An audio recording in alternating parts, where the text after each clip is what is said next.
Alright, hi nerds. Welcome. We're gonna get straight back into doing encounters because I do not want to waste any time in the world doing these stupid encounters for a shiny on this game. So as you may notice, I'm currently alone, and this is due to the fact that Kali had actually important things to be dealing with rather than showing up. She'll be coming here probably a bit later, so I might have to take a break partway through the stream to go and obviously get the call in. But yeah, so until then I'm just going to be hanging on my own, basically. I had forgotten how much I missed this this game's music. And by how much I missed it, I mean how much I really didn't. The joyous. I thought it had gone out of my head, but no, it just turns out it had gone into hibernation up until the point where I had to start listening to it again. That happened, and then it all came flooding back the second I picked up the stream again. I got so excited for a second there because I saw the blue before I saw that that was a Nidoran female. That was very smart of me.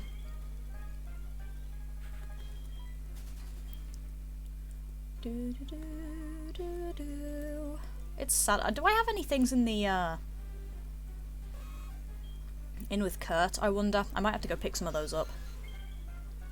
Nah, I don't care enough. What Pokeballs do I have in this game? Enough. It's fine. How many? Enough. It'll do. I might see if I can catch it in the Love Ball, actually. That would be quite a nice aesthetic. Although I have no idea how I'm going to catch this thing, I realise, given how much of a higher level I am. There do be a Pix. Hello. I'm going to do something for science really quick. Yeah, I didn't think I did. I was about to say, I don't have Leech Life anymore, I don't think. Okay, good. Astonish doesn't do enough damage that I need to worry about possibly killing it later. That's a good thing. We like when we don't have to panic about possibly killing shinies. But yes, hello Ellie. Welcome to this, I guess. Oh, also, somebody tell me if the game audio's a bit low. I turned it down when I was doing experiments last week, and don't think I ever turned it back up again, so it might be a bit quiet.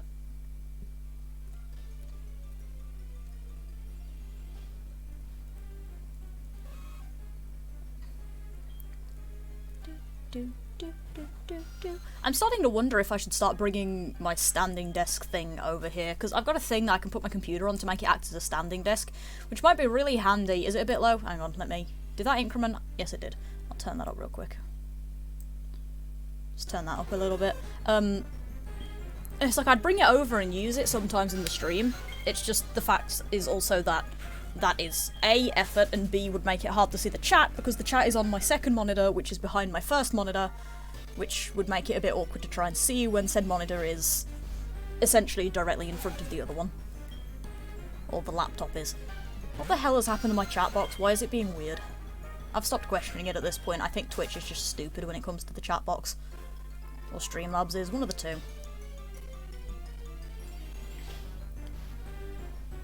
But yeah, anyway, I hope you're all well after my sort of impromptu taking a break period from Tuesday before last. Originally I was thinking of starting up on, like, next Tuesday, and because I've got a... As you may or may not have seen, depending on if you were here the Tuesday before last, I've got a capture card now, so I can do stuff on my Switch, which is nice.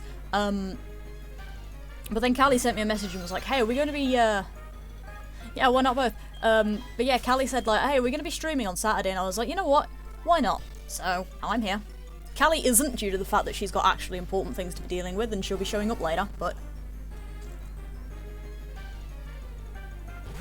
No stabs.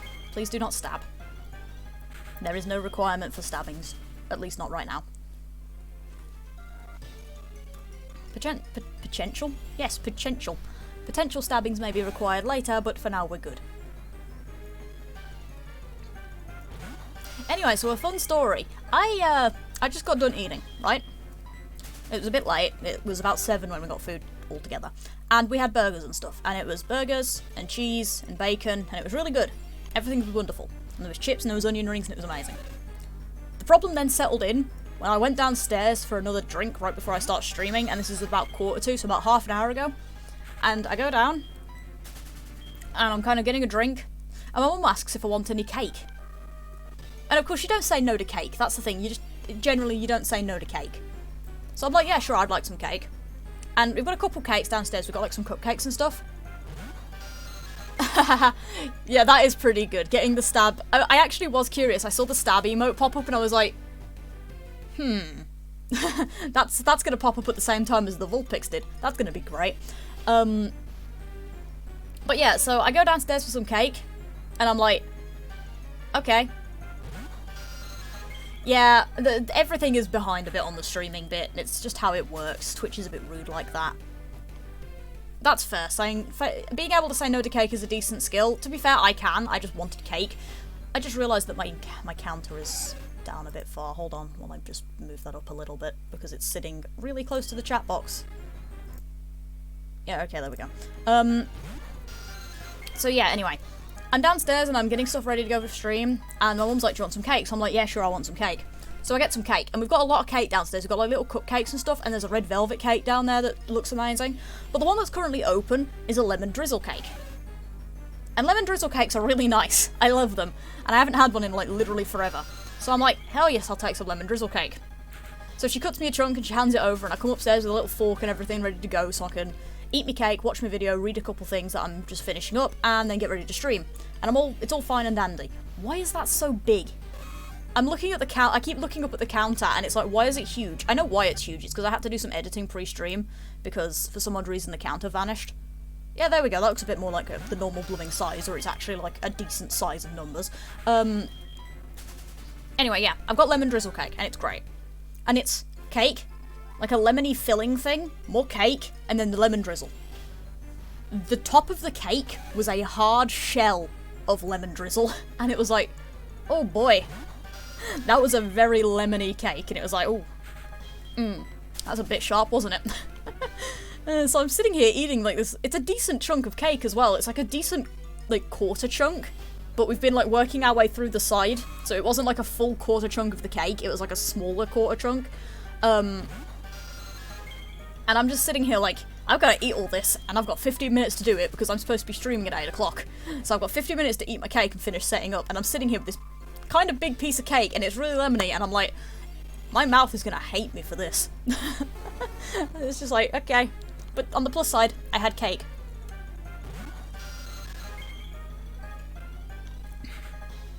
Another thing that's on the plus side is I've got the next 2 weeks off school. And, like, sure, I've got quite a bit of work to do. Some, like, papery bits due in.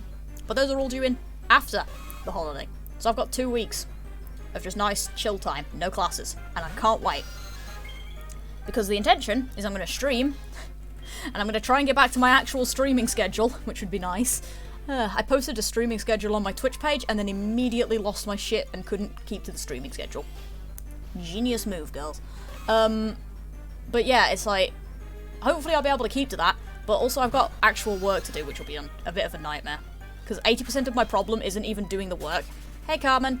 Most of my problem isn't doing the work, it's just actually getting off my ass and starting it. Like, I've got a load of things to write, ready for my stuff to be handed in, and it's like, I've got all of it done, I know how to do it, I've just got to actually do it, and it's like, ugh. And I just cannot be bothered.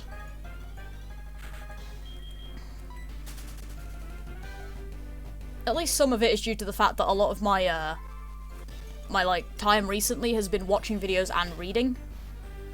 So I've not been doing the listening to videos and writing thing recently, so slightly behind on all of that. I'm really behind on my writing as well, actually. I haven't done any in like a week and a half, and it's just a bit depressing. But, I've had stuff going on, so I am giving myself a free pass. But yeah, doing the work is the painful bit, especially the poetry work. I could bitch forever about my poetry class, but the thing that I truly will bitch about is the friggin' restrictions that we've got on the hand-in for this one. So I'd heard two things. I'd heard that it was 10 pages, and I'd heard that it was 10 poems. And nobody could actually tell me which way, right? So I actually went and emailed the teacher, who's the head of the module, and they're like, yeah, it's 10 pages, 10 poems. So you do 10 poems, and you have 10 pages to do it, which means that every single poem has to be a page or less. And that wouldn't be awful, but at least 2 of my poems, due to formatting and stuff, go over a page. So, and one of them I can't, and because I can't change like the font size or anything, I've got to find another way to make them not go over a page. which at this point might just end up being adjusting some of the margin formatting and stuff on the one of them, but the other one doesn't get to fix that, so I've got to hope to God that I can fit some of the poems on one page instead of two. Or like I can fit 2 poems on one page so that I can actually get it all together. Man, there's a lot of Vulpix today. Which is just going to be a nightmare of epic proportions, honestly, but, you know, day in the life. At some point I need to sit down, and well, the worst part is actually the fact that I've only got 4 out of the 10 poems done as well. Like, I've got one more that I want to do that's going to be awful, worst thing ever, which is, I'm not looking forward to it in the slightest. But yeah, it'll be fun, quote unquote, maybe. I think I've figured out, the thing is it's going to be a shaped poem, so I think I've got to figure out how to do that as well. I think I have it figured out, but it's going to be a lot of effort, which is just great. And it's probably going to be a really simple poem. And I've had a couple more ideas, so technically I've probably got like 6 or 7 out of the 10. And then I've got to actually figure out the rest of them, which is a problem. But I also had the sudden realization that technically I could just poeticize a fanfic and it would work just fine. As long as I could do it short enough, I could write fanfic poetry and it'd work, so, meh. But yeah, I've got so much classwork and I hate it, and most of the problem is just actually getting my ass in gear to actually do the work. Luckily, like I say, none of this is due till the end of April, so I'm good on that at least, but I've still got to do it, and that's a problem. Yeah, that was a horrible topic. Just talking about that has made me slightly antsy now. I hate it. I'm realising now, like, what the hell else do I even want to talk about? I'm really vibrantly feeling the absence of Kali right now, because normally Kali would probably have jumped in and started talking about a different topic by now, but yeah.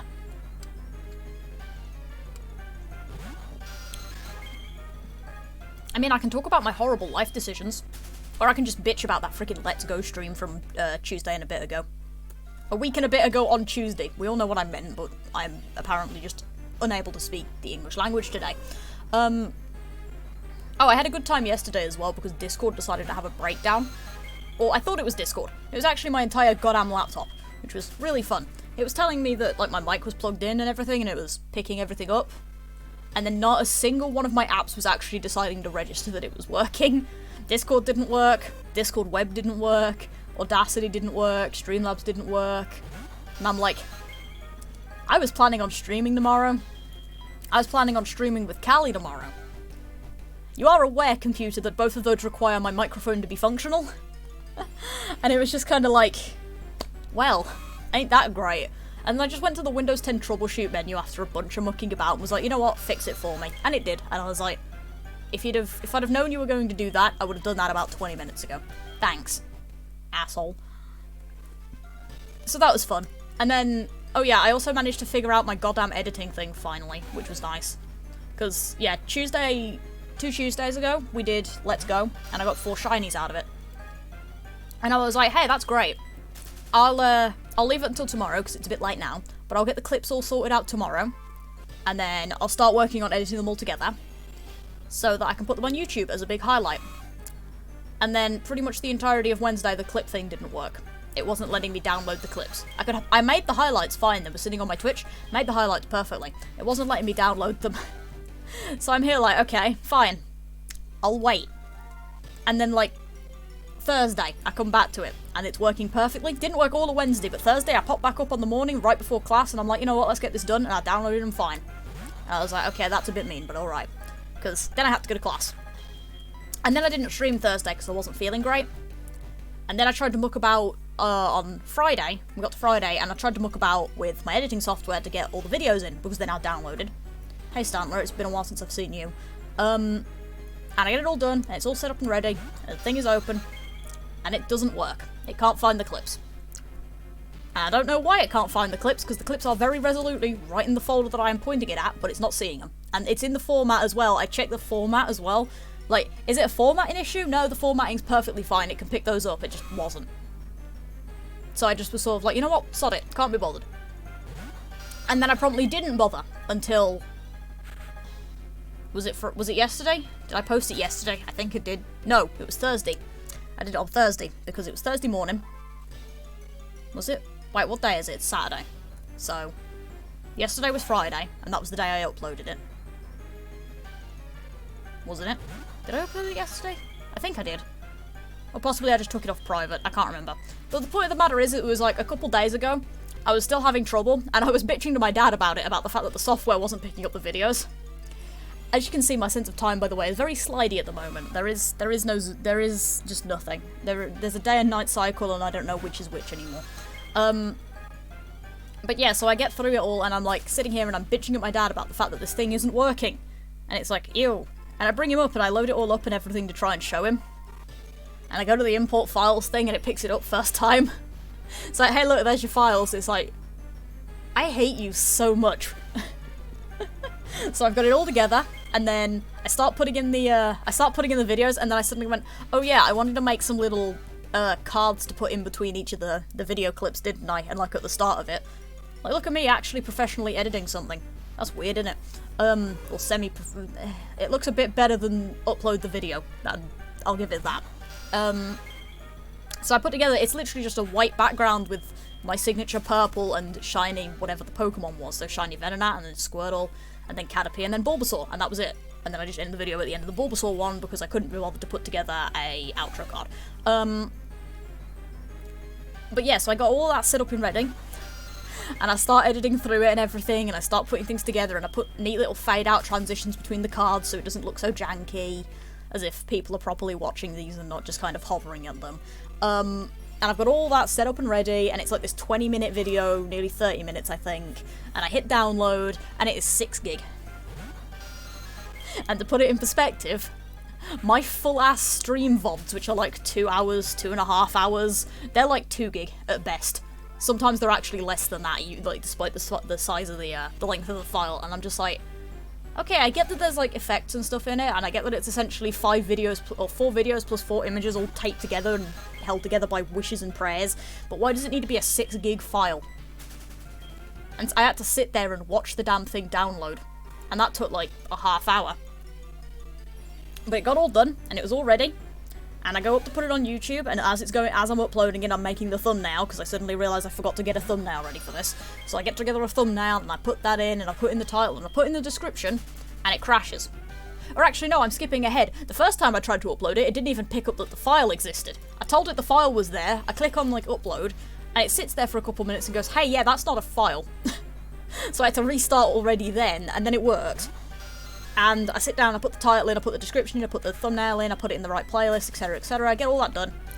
And it gets to about 50... No, it's about 86%, I think, on the processing. And it stops. And it stops about 8 o'clock. Or it's about 8 o'clock when all this is going down. And I'm like, okay, that's fine. And then it crashes. And I'm like, okay, that's fine.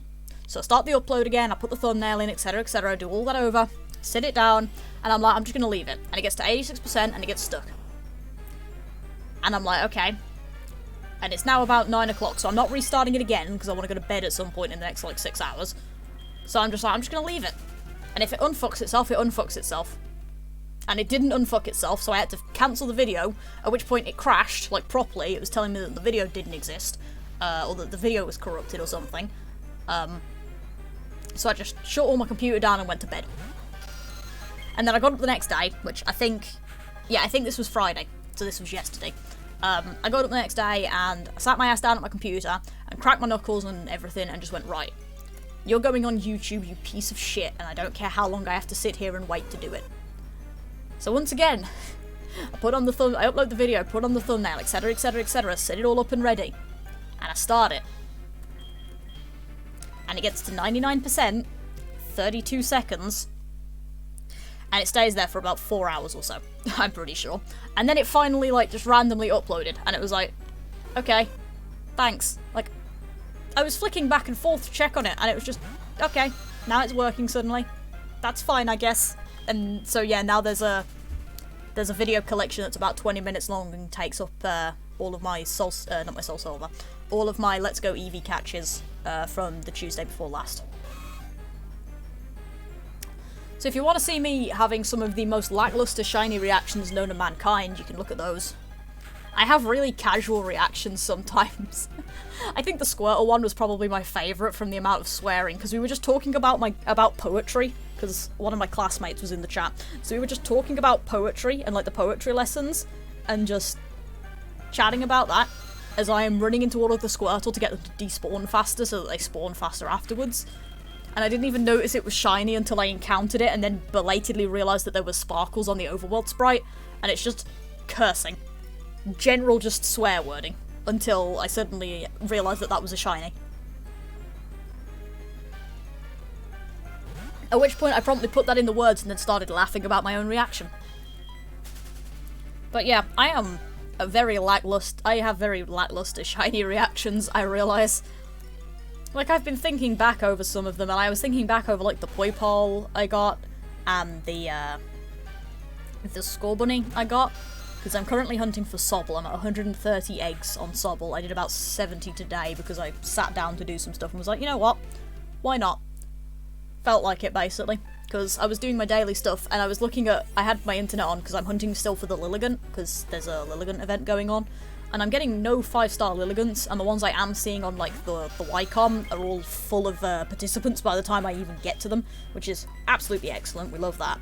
But, like, I'm sitting there looking for these things, and I'm doing my daily stuff, running about, shaking all the trees, and I'm seeing, like, thousands of hacked people doing wonder trades, and I'm like, is it just prime time for hacked wonder trades or something? Because it's, like, about midday our time, so, you know, UK time. And I'm like, is it just prime time for hacked wonder trades or something like that? So I started wonder trading some of my spare Sobble from my shiny hunt, because I'm like, hey, if I get a hacked Pokemon, I can just steal the item when I release them. It's free stuff. I've got like 2 Choice Scarves and 3 Master Balls from it before, so I might as well. And then I promptly started wonder trading and all of the hackers went away, which was quite impressive timing, honestly. It's like the clock ticked over and all of a sudden all of the hackers turned off. It was a bit weird. But yeah, like, I have really lackluster... That was a really circuitous sentence there, but yeah, I have some really lackluster shiny reactions, I realise, because my reactions are very much just kind of an, oh look, it's, and then nothing really exciting happens aside from I try to catch it. I don't know, maybe that's just me. Maybe it's just because I spend a lot of time frequenting the side of YouTube shiny hunting where the reactions are kind of loud, and, you know, jump out of your chair screaming and shouting and run halfway across the room and then run back to your computer. That sort of shiny reaction. So maybe I just feel really quiet in comparison to them, but I don't know.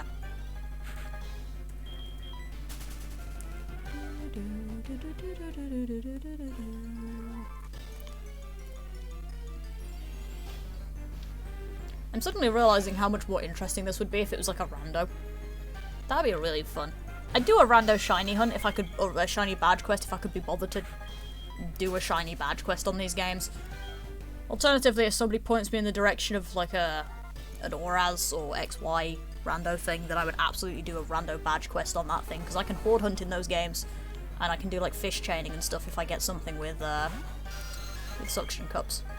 That'd be fun, actually. God, I hope that's something that we get in Diamond and Pearl remakes. We were talking last night on a voice call, after I got all my shit together and actually had a working microphone. We were talking about like stuff we hope for Diamond and Pearl. That's one thing I hope we get. I hope we get free fishing again, instead of the goddamn weird thing that we've got in Gen 7 and Gen 8, where, or Sword and Shield Gen 8 specifically, where you can only fish in like the dark spots, or in Gen 7 how you have like the rock spots that bubble, and you can fish in those, and it's like, do you know how annoying that is? It's incredibly irritating. I hate it.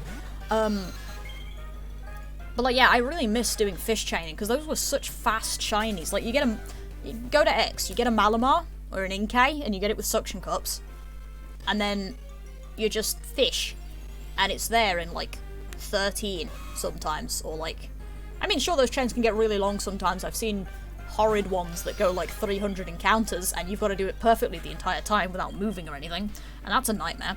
But most time it's not that bad, actually. It's quite fun, all things considered. But like, X and Y has horde hunting and stuff in it, and I can't wait for when Kali and I end up doing that that shiny badge quest, because damn, horde hunting makes this so much faster. Because you're seeing like 5 Pokemon at once. It's like, ah, excellent. I can just binge. It's like 3 button presses as well, because it's open the menu.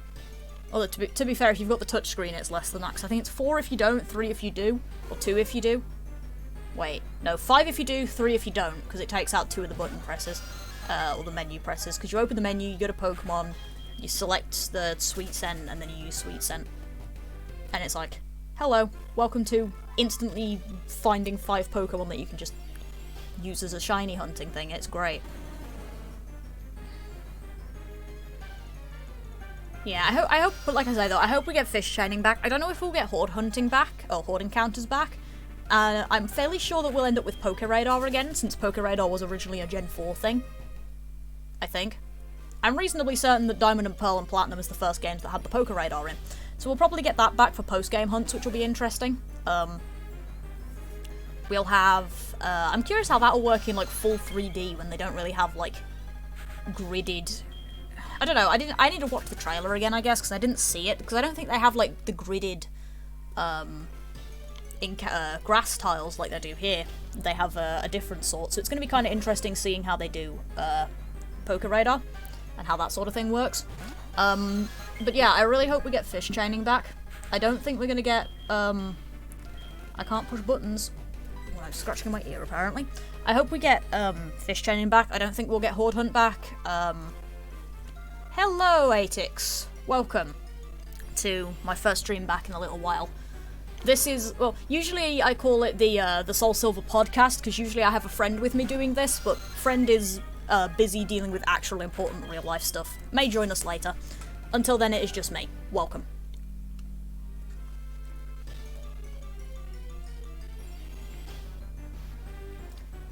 What was I saying? Yeah, Diamond Pearl. We'll probably also be able to do, like, fossil resets, I guess, which, I don't know. On the one hand, I kind of want to do fossil resets, because it's not like a terrible, thing. Cranidos and Sheldon, or I think Cranidos has a good one. I don't actually remember what Sheldon's, shiny looks like, but that'll be interesting, to maybe do fossil resets, but at the same time, you can just breed them. And that just leads me back into my talking about I wonder what's going to happen with the underground thing, which, god, if I get on that rant again, I think somebody's going to stab me, because I've talked about it about 4 times now. And predominantly, the entire rant can just be summarised as, if it's like the wild area, God help us. Yeah, we don't talk about the real life. No, to be fair, that's kind of what we do in here. We talk about weird shit all the damn time in these streams. Specifically the SoulSilver one, because there's no bloody visual content, so we might as well make it fun somehow, and that ends up just being us blabbering. Up to and including talking about fucking actual real-life creepypastas that we've somehow ended up in. And other times it is fanfiction, because we accidentally give each other decent writing ideas, and it's like, okay, that happened, I guess. That reminds me at some point I need to get to work on some of my writing stuff, but, schoolwork.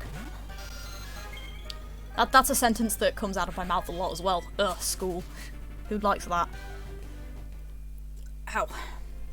But yeah, so, in order to make this an actual, like, vaguely interesting stream, I have a goddamn conversation partner, usually. Only in this one. My other stuff doesn't tend to have a conversation partner, but that's mostly just due to the fact that, I don't stream at the same time as my friend Kali does. At least usually. We sort of set this up so that we can stream together normally.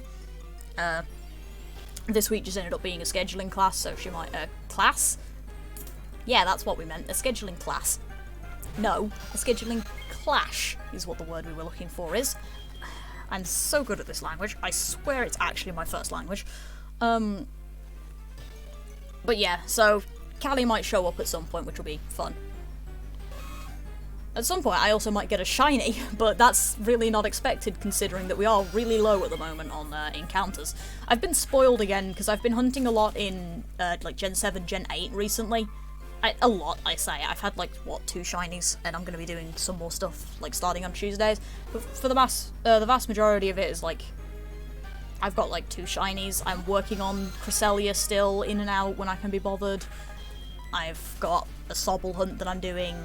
But I've been a bit spoiled by how quick those hunts can be, because it's like, damn, you just sort of sit down and it's like, hello, welcome to shiny within about 6 hours, depending on how much actual effort you put into it.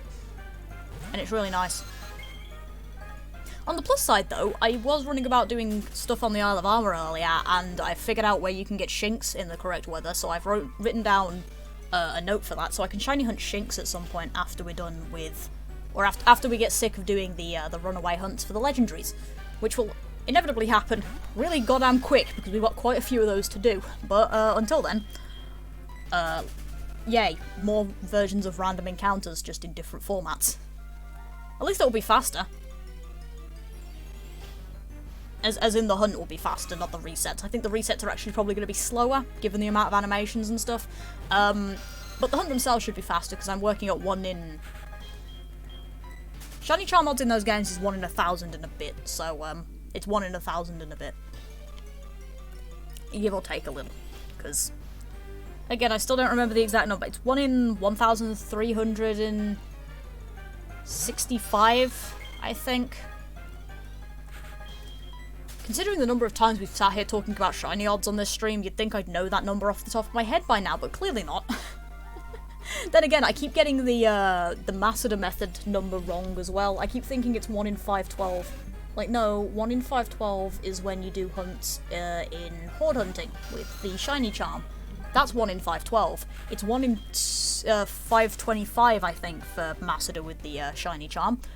And again, that's a number you'd expect me to know, considering that most of my hunts tend to be Masada, because it's a reasonably fast method and I have a Japanese Ditto.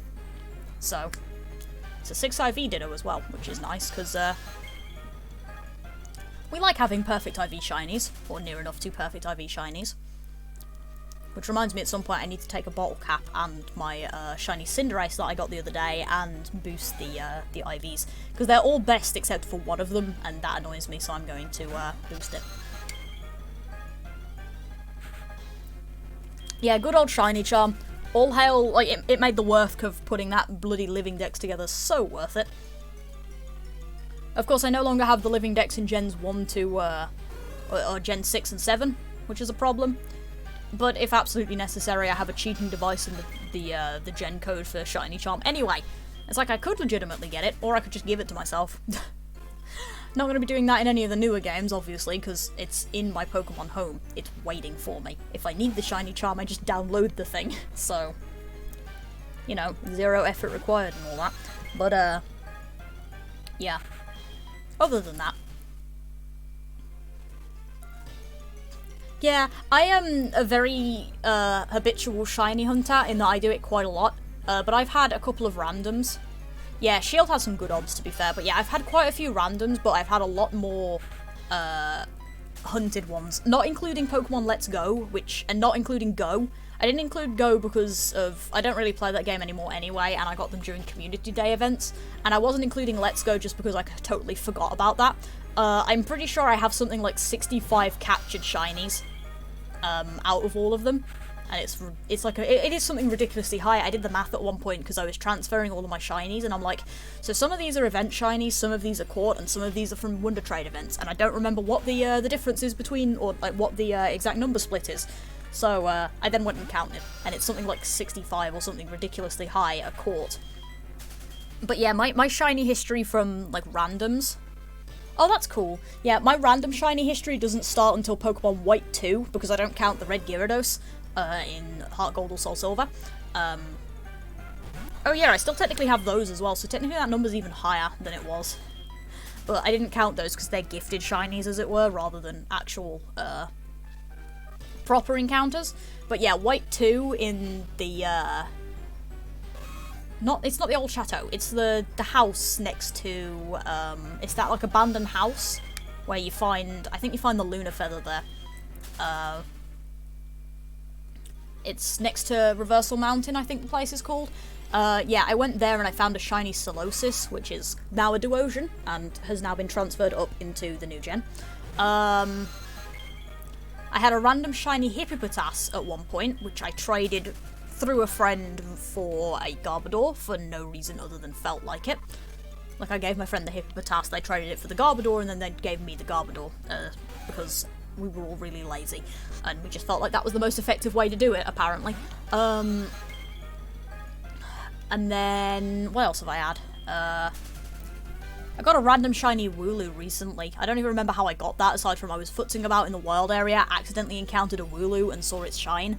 And that was pretty fun, actually, because that was the first shiny I'd had in ages, because I hadn't been hunting much at the time, because I just couldn't really be bothered. And then I found it, and I was like, oh yeah, this was why I enjoyed hunting so much, wasn't it? Like, that kind of, like, nice rush that you get when the sparkles show up. It was like, oh yeah, this was the reasoning behind that, wasn't it? So I was really quite hype about that. It was nice. I know I've had one more between that point, and I can't remember what it is, but I've had one more between that point. And that one was pretty fun as well. Although, again, nothing will ever top the day where me and my brother playing through X and Y at the same time. Oh, that's cool. But yeah, nothing will ever top the time where me and my brother playing X and Y together. We're walking through the Mirror Cave in between Gym 2 and Gym 3. And he gets like a shiny Carbink followed by a shiny Sableye within about 5 minutes of each other. I have both of them. They're sitting in Pokemon Home because he gave them to me. Because he didn't really care much for the shinies, but he knew I was very fond of having the things, so he was like, here, do you just want them? And I'm like, yeah, I do. I'm always going to be down for that. But, like, yeah, nothing will ever top the time that my brother playing his first fucking Pokemon game, playing it at the same time as me, gets, like, 2 shinies within 5 minutes of each other, and it's just like, okay. That's fine, I guess. Just incredible confusion. Yeah, I never played through any, like, well, I say I've never played through any of the early gens. That's a lie. Sort of. I have Pokemon Crystal from the Virtual Console because I intend at some point to beat that so I can shiny hunt Celebi. I've technically never played anything from Gen 1, but I have beaten, I think, one of the Gen 3 games once, but I have a tendency to get very bored playing through those for no real reason other than I feel like they're a bit slow sometimes. I think that's mostly because you can't run indoors and I just get upset because it's like, I just want to move, thank you. So I tend not to end up actually beating those, I just get kind of bored of playing them and then stop playing them at various points. But I still have all of them. I have 2 copies of Ruby, actually. I have a US one and a UK one, or a Europe one, which is... I don't even know where the hell the US one came from. I think a friend gave it to me. But, like, I have them, and then... The only ones I have in physical for Gen 4, I have Heart Gold and Soul Silver, but I don't have any of the gem games, because they were... I lost my original copy of Diamond, and then the rest of them were on an R4 cart, which no longer works. I still have the cart, it just doesn't work on any DS that I try to play it on, aside from the DS Lites, and neither of those are really functional at this point. One of them has a broken hinge for the screen, for the top screen, so if I try and hold it any way other than exactly flat, it flops all over the place. And then the other one is just faulty, because it's old, so it's a bit unresponsive sometimes. But then I have white, black, and white, black, and white 2, and then 2 copies of X, a copy of Y, which I stole from my brother, both of Auras, 2 copies of Sun, 1 copy of Moon, both Ultra Sun and Ultra Moon, and both Sword and Shield. So I have most of every game for the newer, like, the 3DS onwards games. Although, to be fair, I do only have Let's Go Eevee, I don't have Let's Go Pikachu. I will admit that one, I don't have those. Because I got a Switch that came with Let's Go Eevee, and I just never bothered to get Pikachu because it took me like 2 years to beat the game because I could not be bothered to play it properly. And then I finally beat it because I'm like, if I beat it, I can get the Shiny Charm really easily via transfers from Pokemon Go, and then I can get a Shiny Charm and hunt in that game because that game is really good for Shiny odds. And that made my little gremlin brain just peek up and go, oh yeah, Shiny hunting, that's a thing.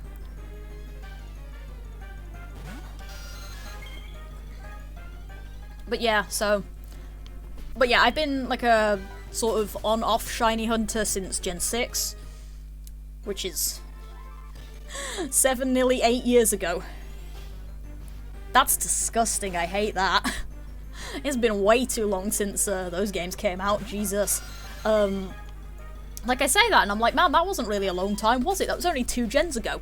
Yeah, except it was X and Y, or as Sun and Moon, Ultra Sun, Ultra Moon, Let's Go, and also Sword and Shield, which came out 2 years ago at this point. So, you know, it's been a while.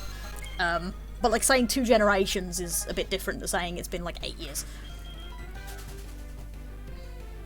Yeah, Shield is Gen 8. I recommend Gen 5 actually, it's good. I'm going to be doing a White 2 challenge at some point in the future. Probably after I finish either the 2 Mystery Dungeon games, because my current schedule is looking like I'm going to be doing the 2 Mystery Dungeons, because I do Mystery Dungeon Blue Rescue Team, usually on Thursdays, but that's going to be changing soon because of basically that's actually something I should mention, but I'll bring that up in a bit. I do Pokemon Blue Rescue Team. I'll be doing Explorers of Sky after I finish that, whenever that ends up being. And then this, probably a Platinum randomizer at some point, because I look forward to that. But actually, the thing is, I'm not certain about the Platinum rando anymore, because I don't want to have played through Platinum too recently to the new games coming out. Because they'll obviously have a similar story, and I don't want to accidentally burn myself out on the story. Because, you know, that would be a bit depressing, wouldn't it? It's like, oh yeah, Gen 4, favourite generation, getting remakes this year. We've been waiting for those for quite a while. We're all really excited. And, whoops, accidentally burned myself out on the story because I was playing a randomizer. Wouldn't be very nice. So I might do the White 2 thing first. The only problem is that actually still requires me to beat White 2 so I can unlock the hard mode so I can play the game. Because that's my intention. I'm gonna beat White 2, play the hard mode version, and do it that way. It's just that unfortunately that also requires me to beat White 2, which would probably mean me playing it like back to back, so I might get a bit sick of playing the damn game again. But, we'll figure it. I planned on doing White 2, like, I had a week's holiday recently from school, and I was planning, like, yeah, let's play through White 2 then, and we'll do all of that. And then I just kinda didn't. What was I even doing that week? I think I binge wrote, like, a couple chapters of things. I did, like, 5,000 words in an afternoon at one point. And just basically became an absolute mess of myself. But, I didn't play any White 2. I did a load of other things instead. Right. Yeah, anyway, streaming schedule. Right. Tuesdays are going to remain the same, so they're going to be my Switch games. I'm going to probably be alternating between Let's Go and Shield shiny hunting up until April 30th. Or more specifically, it'll be May the 4th. Because, May the 4th is the last day that I have stuff to hand in. I have deadlines on May the 4th for 2 classes. And then after that, I'm actually out of school for the year. That's the end of my coursework dates. I don't have exams, so I will be home free. The interesting thing about that is that May the 4th is also a Tuesday. I actually went and checked because I was curious, so that'll be a stream day. It will also be the first stream day. Well, it will not, but it will be the first Switch stream day since April 30th, which is the day that Pokemon Snap comes out. I'm going to be getting Pokemon Snap, or new Pokemon Snap as it is, so I'm probably going to be streaming some of that, because a couple friends have asked me to, and honestly I am curious, so I'm going to be streaming that. So up until that point though, I'll be doing shiny hunting. I might alternate between shiny hunting and playing through Snap, things like that, but we'll see. Thursdays going on are going to be the SoulSilver evenings. So it'll be probably about the same time, going from 8 o'clock till 10 GMT. So, same sort of time that we started today to whenever the hell I actually end, which in theory is 10 o'clock, but my ability to actually keep time is terrible, so shrug. But we'll be doing SoulSilver during those periods instead. I've got that all squared up with Kali. Kali is down. And the reason for that is because Kali will now be having actual outstanding stuff going on a Saturday, which I am sort of also a part of, but only as a spectator, up until at least whenever the hell this D&D game finishes, at which point I will be a participant instead, and then God knows what's going to happen to my streaming schedule. But that'll also be about the point where I start my new school year and have to revamp it anyway, so it won't matter. But then Saturdays will be continuing on with the Pokemon Mystery Dungeon stuff. Or alternatively, if I'm apparently this chatty, and continue to be this chatty, we might do more SoulSilver. Because I am actually carrying it today, which is interesting. Not that I don't talk a lot in the normal SoulSilver podcasty things, but usually I have someone to talk to more than the chat, so...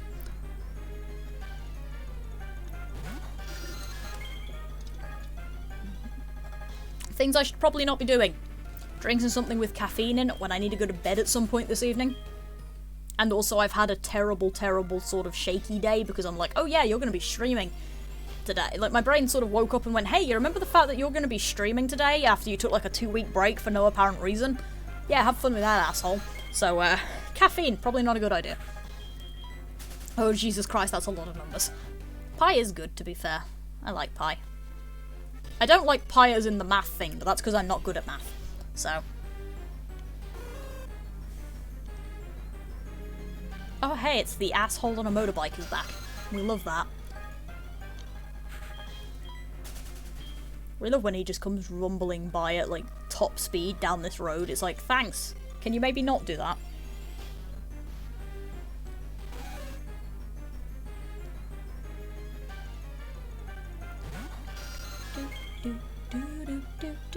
I know some people that are quite good at math. I just don't usually end up with a lot.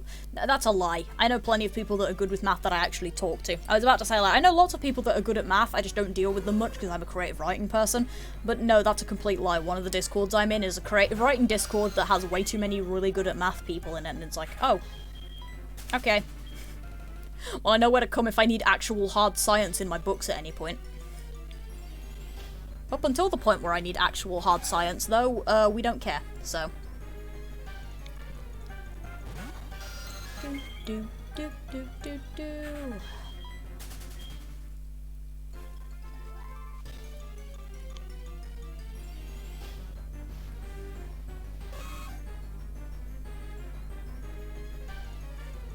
These encounters are going by pretty quick. I like that. I've been doing a lot of Masada recently, like I said earlier, and those go really quick. Yeah, I'm not sure if I'm going to be going back to that for a while, actually, because my intention is I'm thinking of doing Dratini as one of my upcoming hunts, which will mean going back to Voltorb Flip to get enough coins for a full party of Dratini. I might actually already have enough coins, because it's like 2,100, and I'm pretty sure I have more than 20,000 at this point. But for the principle of the thing, we might go back to it anyway, just for more TMs and stuff. But yeah, we're going to hunt this thing at the very least and continue with the story a bit. Probably then go foots about in Voltorb Flip for a while to get more TMs, because I like having TMs and items and stuff. And then at some point, I've got to do the Legendary Beasts. Failing doing the Legendary Beasts, because, God, I don't want to, honestly. I've talked myself out of being that enthusiastic for the damn things by this point, because they're a nightmare to hunt. I sat down recently and took like a proper look at how you're supposed to hunt these things, and Jesus shit, it is worse than I remember it being, by like a long shot. I might do Dratini that time instead, which again requires me going back to Voltorb Flip and getting enough coins for the Dratini. Which would be nice. Of course, this all waits on the fact that we get to like the end of August before that point, or we don't get to the end of like August. We were originally, actually I think it might be July, we were originally going to go for the end of June instead of actually beating the game, because otherwise we might be here for 6,000 years. But also we did talk about it and we're like, yeah, maybe we shouldn't do it till the end of June, because I obviously had those couple weeks off, so maybe we'll go for July or something. I don't know, I'll air that with Kali either when she joins this stream or whenever I next see her. We'll find out, shall we? We'll play a roulette game of when are we actually going to do something. The only problem with doing this hunt is because I have to lead with a shiny, the sparkles keep getting to me. Because I keep hearing the sparkles go off and I'm like, ooh, nope, nope, it's just you. Again. Repeatedly. There is an owl currently trying to stab me. Excellent. Duolingo notifications for the win, guys. We love those. Also, apparently my Wonderbox trades have been completed, so I'm gonna go very quickly take a look at what I got out of that, because I love throwing away Sobble into the abyss.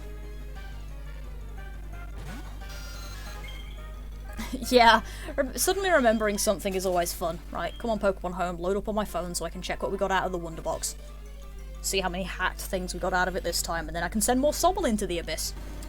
Because nothing is more entertaining to me than realising that somewhere in the world there's somebody using a hidden ability competitive Pokemon based off of one of my Pokemon, and thus getting given nightmares.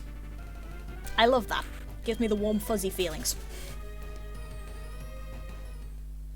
That's a weird sentence to say, but also it amuses me, so whatever. Right, what did we get?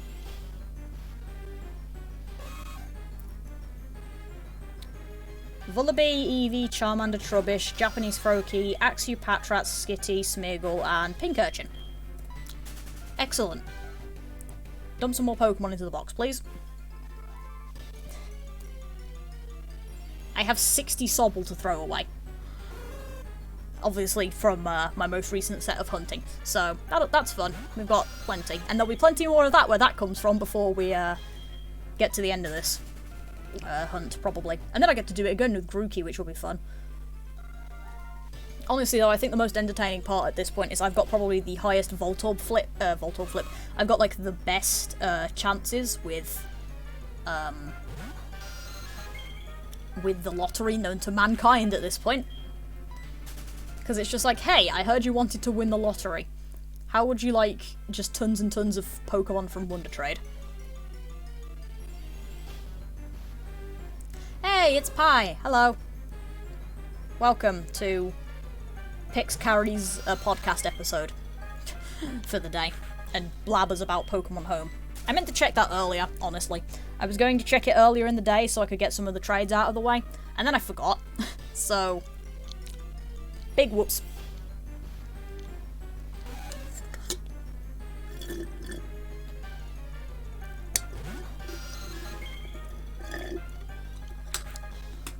Me, I should avoid drinking caffeine. Also me.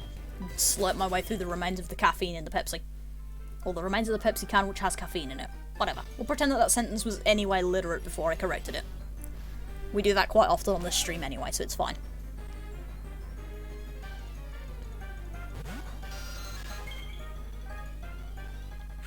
Mostly because I end up picking the wrong words, admittedly. Because I think I just used the wrong word there, either. Either, also. I've stopped caring about my ability to actually speak this language. As long as it comes out on the page, fine, it doesn't matter. The words that come out of my mouth aren't important, it's the ones that I actually write down that will be important, so... as long as I don't fuck those up, I'm fine. Although, to be fair, I am usually better at speaking than this. I'm just also a bit stupid at the moment. But yeah, how you doing, Pyro? How you doing? Welcome to the party.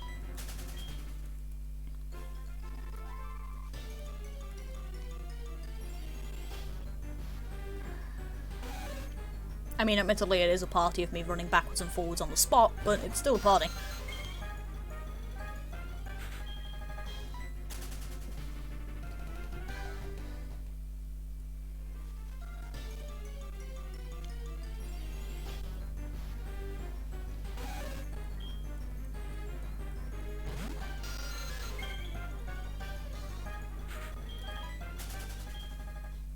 God, yeah, I really did think I'd escaped this blooming theme song.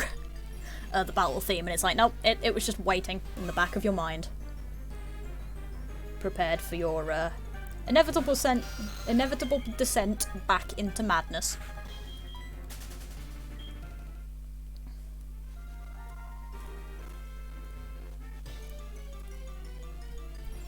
Do, do, do, do, do, do, do, do.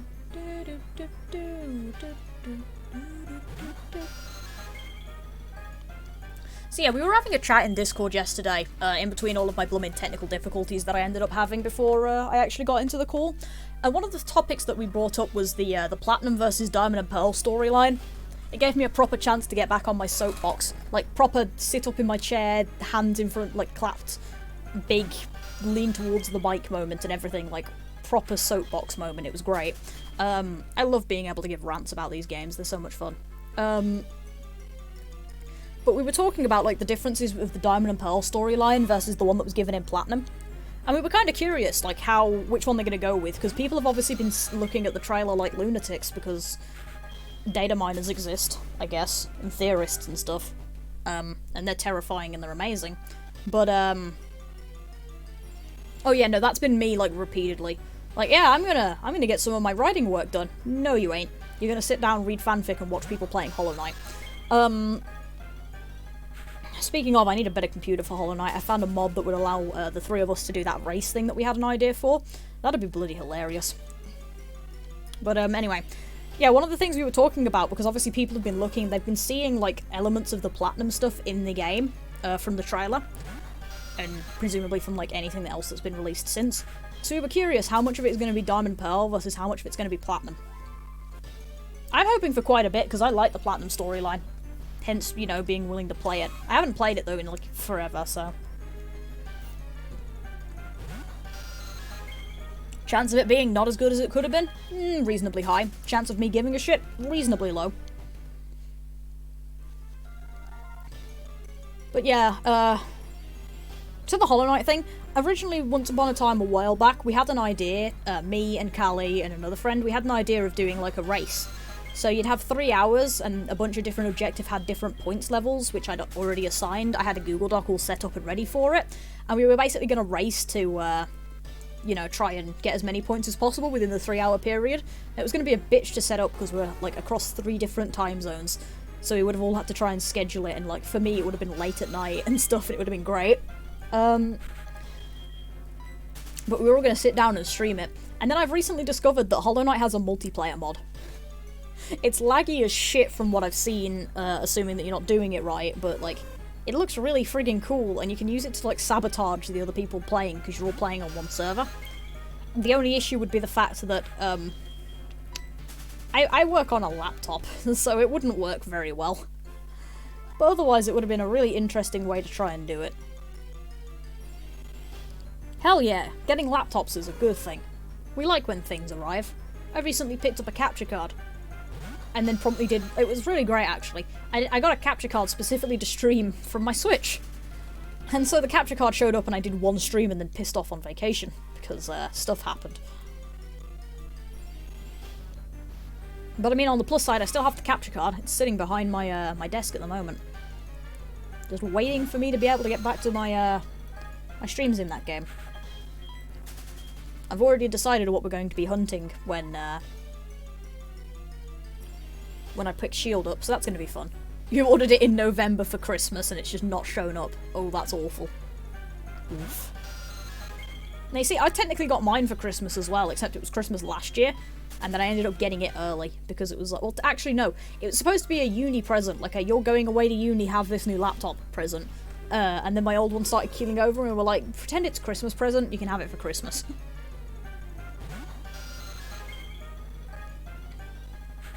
And then I started streaming instead.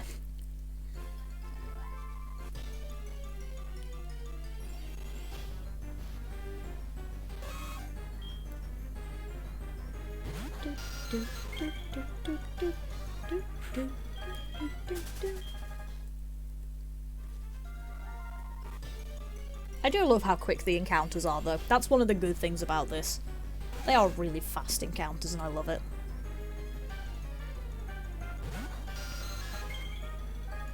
I'm talking about fast encounters. I was planning on hunting some more of Cresselia earlier, because I did like 70 encounters for Sobble, and got a bit sick. My Switch was dying, and I got a bit sick of doing it anyway, so I was like, you know what, I'll pop it away, and maybe I'll do some more of Cresselia. I got a bit distracted after that, though, and just didn't. Excellent. We always love when that happens. It's like, ah, yes, it's going to be coming at this point. And when I say this point, we mean, like, an asterisk at the end of it, because God actually knows when it's going to show up.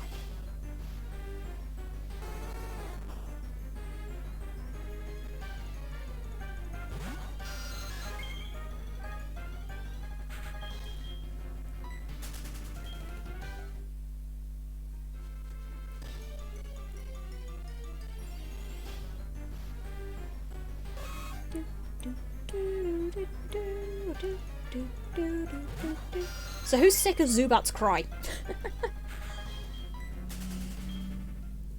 That was one of the most entertaining things.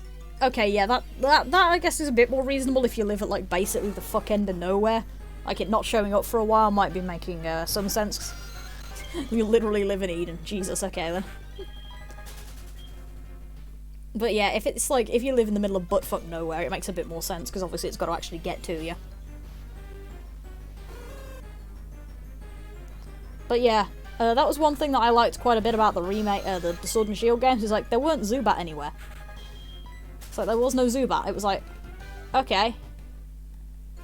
There's no Zubat. I don't have to listen to it. And then the DLC came out and there was Zubat. And we promptly all ate our words because it was all over the fucking place again.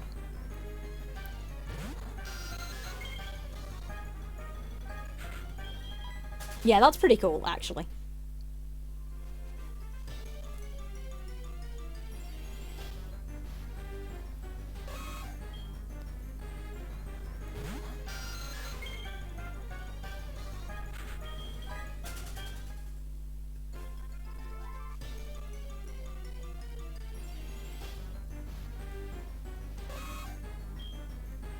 Honestly, the most difficult part of these shiny hunts is less like anything to do with the actual hunt itself, and it's just trying not to fall asleep in my chair because I'm getting too comfy listening to things.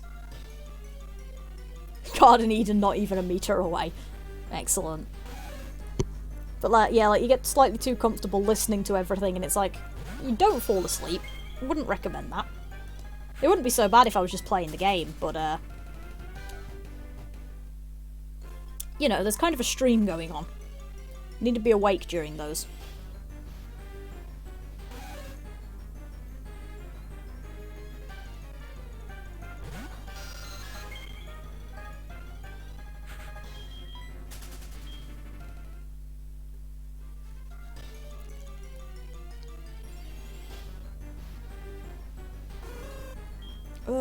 Bloomin' Hoot Hoot.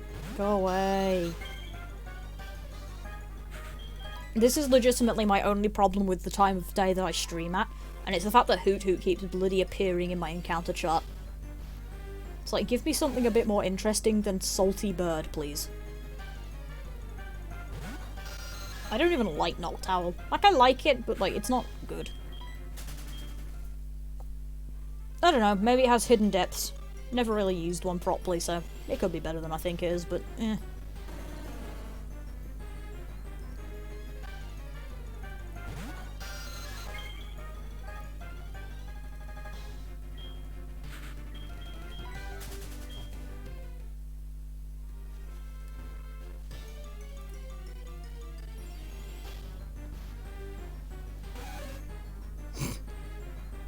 I don't even measure distance. Like, honestly, if you're actually measuring distance, you clearly have a job where that's important.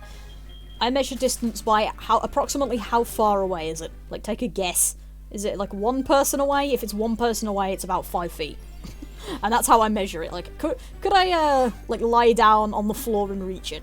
If I can, then it's about, like, 5.5 feet away, so you know.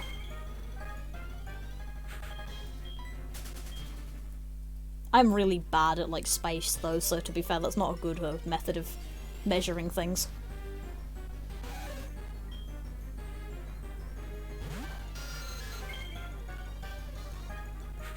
That was the one reason I really hated my math papers when I did those in my exams. It was like, ah, yes, space, and transformations, and shapes.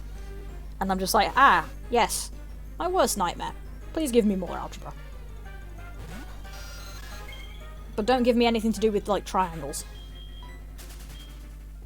Well, I take a guess of about 5 feet because I'm probably more likely to see a person who's 5 foot tall than 6 foot tall.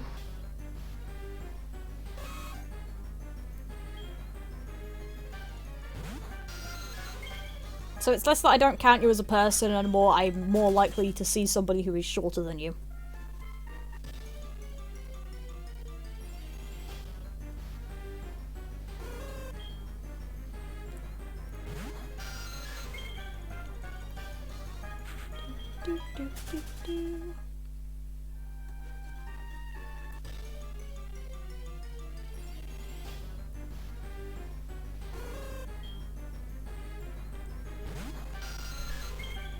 I feel like this is usually the part where I start complaining about how long the hunt is taking, but considering I'm only at 720 encounters, that's a bit stupid.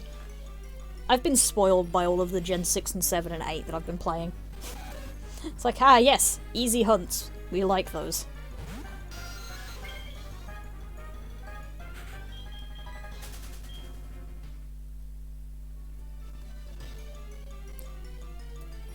Well, I think my brother's actually, he's only a little bit younger than me, and he's over 6 foot, and it's terrifying. I hate it.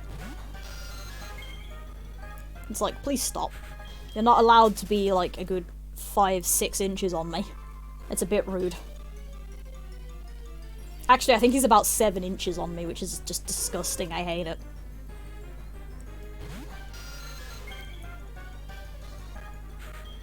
It's like, it is illegal for you to be as tall as you are. Please stop. And then you stand next to me because it's like purposely amusing to just be like, ah, yes, a short person.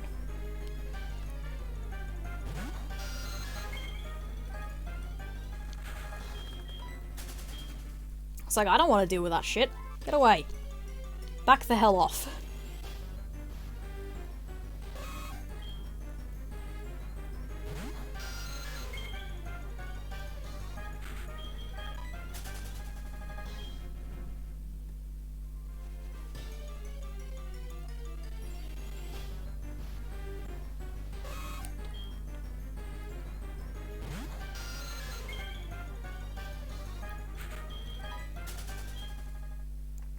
I'm also slowly coming to realize as I look at all of the Pokemon that show up on this route, like, the only decent shiny is really is, like, Nidoking.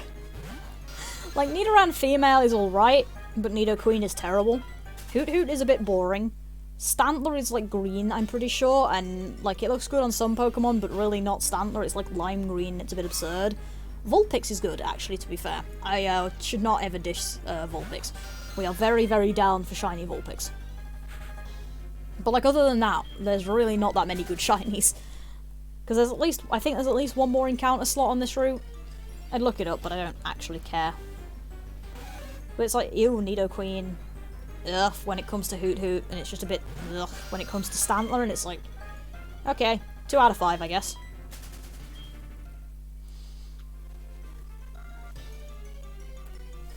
And it's like, one of those 2 out of 5 is a rare encounter on the route, and it's like, okay, or uncommon, I guess, given the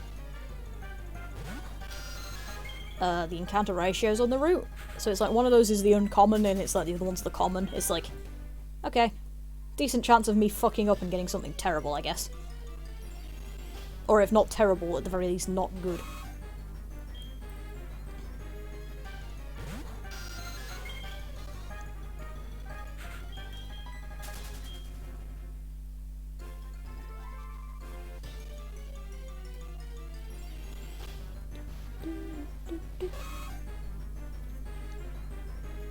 I am actually quite looking forward to streaming Tuesday. It should be fun. I'm planning on hunting Spiritomb since I've got all of that set up now in Shield. Or I think I do. I'm reasonably certain I've talked to everybody required. I haven't been back to the area to actually check if Spiritomb is spawning though. I'm going to do that Tuesday before I start streaming, and if Spiritomb does not spawn, then I'm going to panic and try and figure out how to get Virizion done so I can hunt that instead. But I'm reasonably certain that everything is correct, so... In theory, we're going to be hunting Spiritomb, which will be fun, because I like shiny Spiritomb. It's really good, and I don't have it in any of the other games. Because, no, I'm not going to try and get it on Gen 4, that's a pain in the ass. And then the only other place I can get it is, like, Gen 6, I think, and I've caught it both times in Gen 6. In both copies of Omega Ruby Alpha Sapphire, I've caught it both times, so it's like, I can't do the reset hunt there either. So suddenly realising that Spiritomb was in Shield like a couple months ago, I was like, shit, really? Excellent, I've got a decent chance of shiny hunting this thing because it looks amazing. Like, I love that thing, it's so pretty.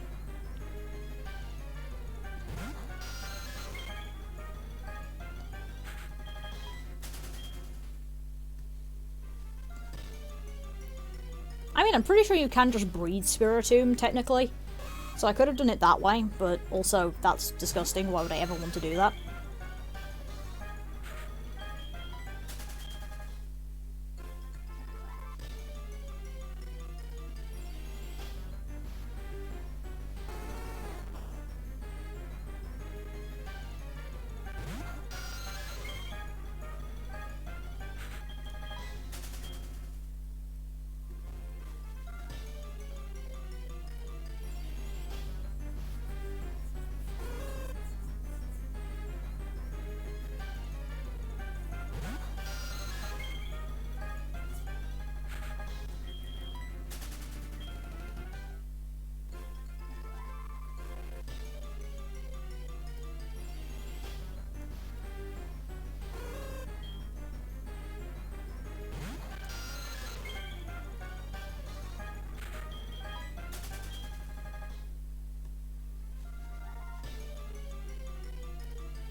This is about the point in the stream where I start running out of topics, in case you were wondering where the silence came from.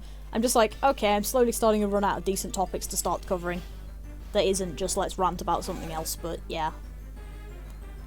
So that's where the silence is coming from. I'm frantically racking my brain trying to figure out what the hell else I maybe could talk about.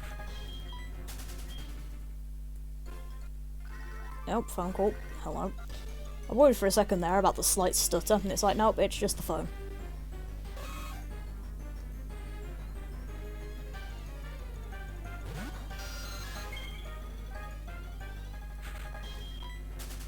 Yeah, a topic. Is it a decent topic? Let's find out.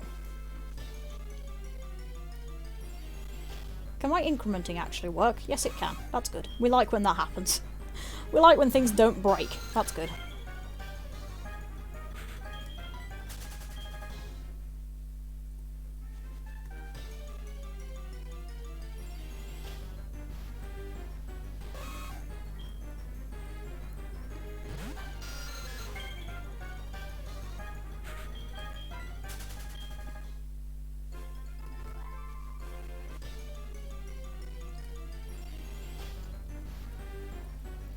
Honestly, I have no idea. I am not good at biology, so probably nothing good. I can go with that one.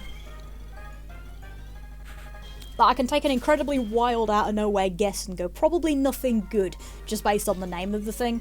But yeah, I am in no way a biologist nor a botanist, so hell if I know. Yeah, I was about to say, I don't know if it's poison in that case, but I still don't remember the difference in between poison and venom, so... Or poisonous and venomous, so... Yeah. I slowly figure those sorts of things out.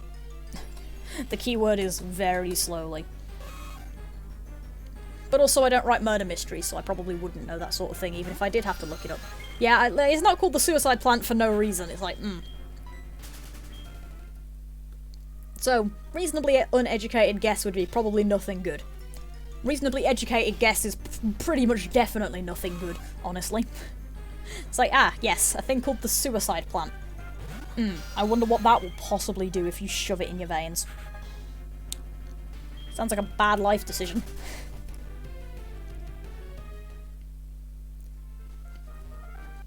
Yeah, that's pretty much how I have to remember it as well. It's like, if you bite it, it's venomous. And if it bites you, and you're the one who dies, then it's venomous. If you bite it, it's poisonous. It's reasonably easy to remember. You'd think I'd know this by now, but at this point I just use poison as the coverall for it, because it's easier to figure out. Well, it's easy to figure out as long as it's not turning you into like a llama or something. In which case, I think you have the wrong poison. Yeah, I think that is how it works, isn't it? Plants are toxic, and then animals are the ones that come under poison/venomous.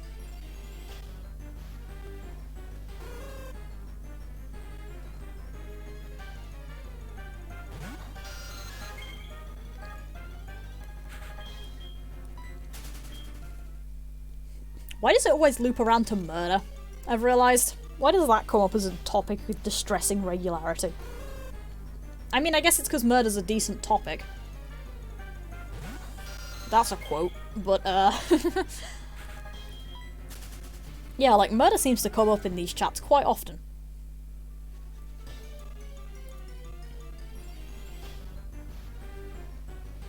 Man, how have I been live for an hour 15 already? That's weird. It does not feel like it's been an hour 15. Yeah, I wouldn't recommend it. I can deal with chronic pain. I would rather not deal with excruciating pain. I deal with, like I say, the chronic pain is bad enough on Sundays, so I'd rather not deal with anything worse. I'm also slowly coming to the conclusion that Kali might not be getting back in time to join us on the stream, which is a shame. Because we all like it when Kali gets to show up. Things get really weird then, because I have an active conversation partner. And then everybody just completely regrets their decisions in life.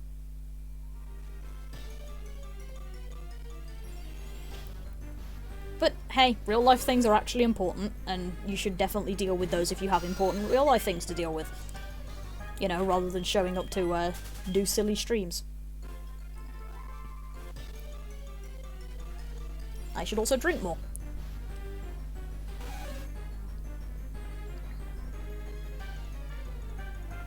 Because I keep forgetting to drink, despite the fact that my water bottle is right within line of view. You'd think I'd remember, but nope, clearly not. Apparently a week and a half off is all that I needed to get rid of every single one of my decent streaming habits.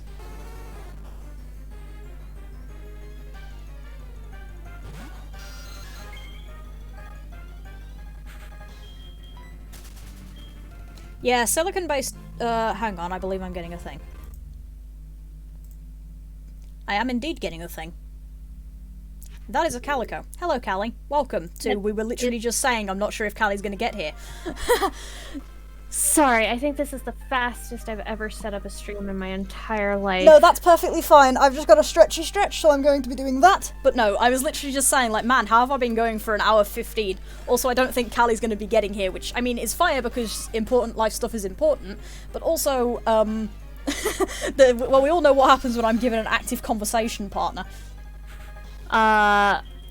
Life goes weird. Yeah, Life pretty goes much. Exceptionally weird. Yeah, right, let me get your Twitch up on my phone while we're at it. But yeah. I'm only, like, barely set up. Oh, that's fine. Apparently I also have an update for Twitch. That's a problem. I swear to God, I need to check for my updates more often because, I apparently just constantly have updates on my phone, and it's just like, yeah, how about you all go away? Like, if I open my store, my Play Store now, how many updates do I have? 11!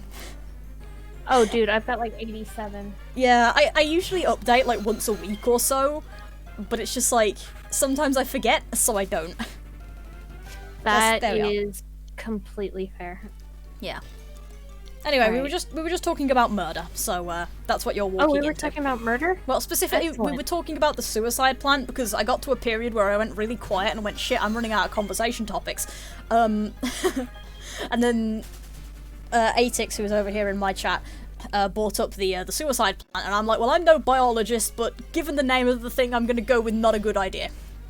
Oh, dude. So yeah. Speaking of like suicide stuff and bad plants, Okay. you know about like the most toxic tree in the world, right? I don't. Please, educate us on the tree. Have you got your counter? I do have my counter. Okay, excellent. Maybe. Hold on. Where the fuck is my counter? I was about to say, I don't think he's incrementing. Because I just glanced down at your stream and I'm like, I don't think it's There we going go. anywhere. There we Okay, go. now it's implementing. So this bitch looks... Okay, yes, this is a wonderful start. Yeah. If I remember right, this thing looks like a goddamn apple tree. Okay. Kind of. I don't know exactly what it looks like. I don't remember where it lives. I don't remember what it's called. But it is so toxic that it literally has signs. People will post signs around these fucking trees because they can't cut them down. Because it's so toxic. Because it's so toxic. Like, okay, the wood is toxic. The bark wow. is toxic. If it rains... Well, that reminds me, I should do this really quick. If it rains, the water that comes off of the leaves is now toxic and will burn you. Like Oh, acid. excellent. Yeah. If you cut it down and burn it, the smoke will burn your lungs. Excellent. Like, more than normal. Also, why the fuck Yes. is StreamLag's putting a goddamn $sign at the beginning of my shout-out message? I have no idea, but I love it. Yeah, it's kind of great. I was like, oh yeah, let's just shout out Callie while we're doing this, just because you've just kind of joined in. And it's just $, check out KalicoFox. I'm like, I don't know why that $sign's there, but we'll let it slide. Obviously, it's because I'm paying you to let me join your popular streams. Yeah, my streams are so incredibly popular. No. You got pre-roll ads. Do you know what that means? That Oh, means yeah. you're officially an affiliate now. Yeah, that's right. I forget about that. Yeah, there's fucking pre-rolls on here, and I okay. consistently just get pissed off. Oh, thank you. Okay. Thank you, Yeah, yes. yeah, All hell thank you. yes. All hell yes. Who knows I'm not everything. even gonna try and fucking pronounce that, but thank you, yes. I am going to try to pronounce it because I am a masochist like that. It's Reasonable. called Hippomane manchinella. And if I did not pronounce that correctly, then... Okay, Google is cheating. Also, I really hope that the audio is coming through fine. I've got it turned up a bit, The Sinella as opposed to Chin. Oh, Sinella. Okay. Audio seems to be coming through fine on my side, I think. Okay, that's good. I was just staring at I just paused on my video and was staring at desktop audio, like, I'm watching Callie's voice, it seems to be coming through fine. Yeah, like, yours is I'm definitely watching it. coming through fine. Excellent. Because I suddenly realised, I think this is the first time that we've joined a call after we started the stream. Because usually we start the call and then set up the streaming stuff, so... Hey, thank you for the host, Care. Hey, it's Care. Hey, Care.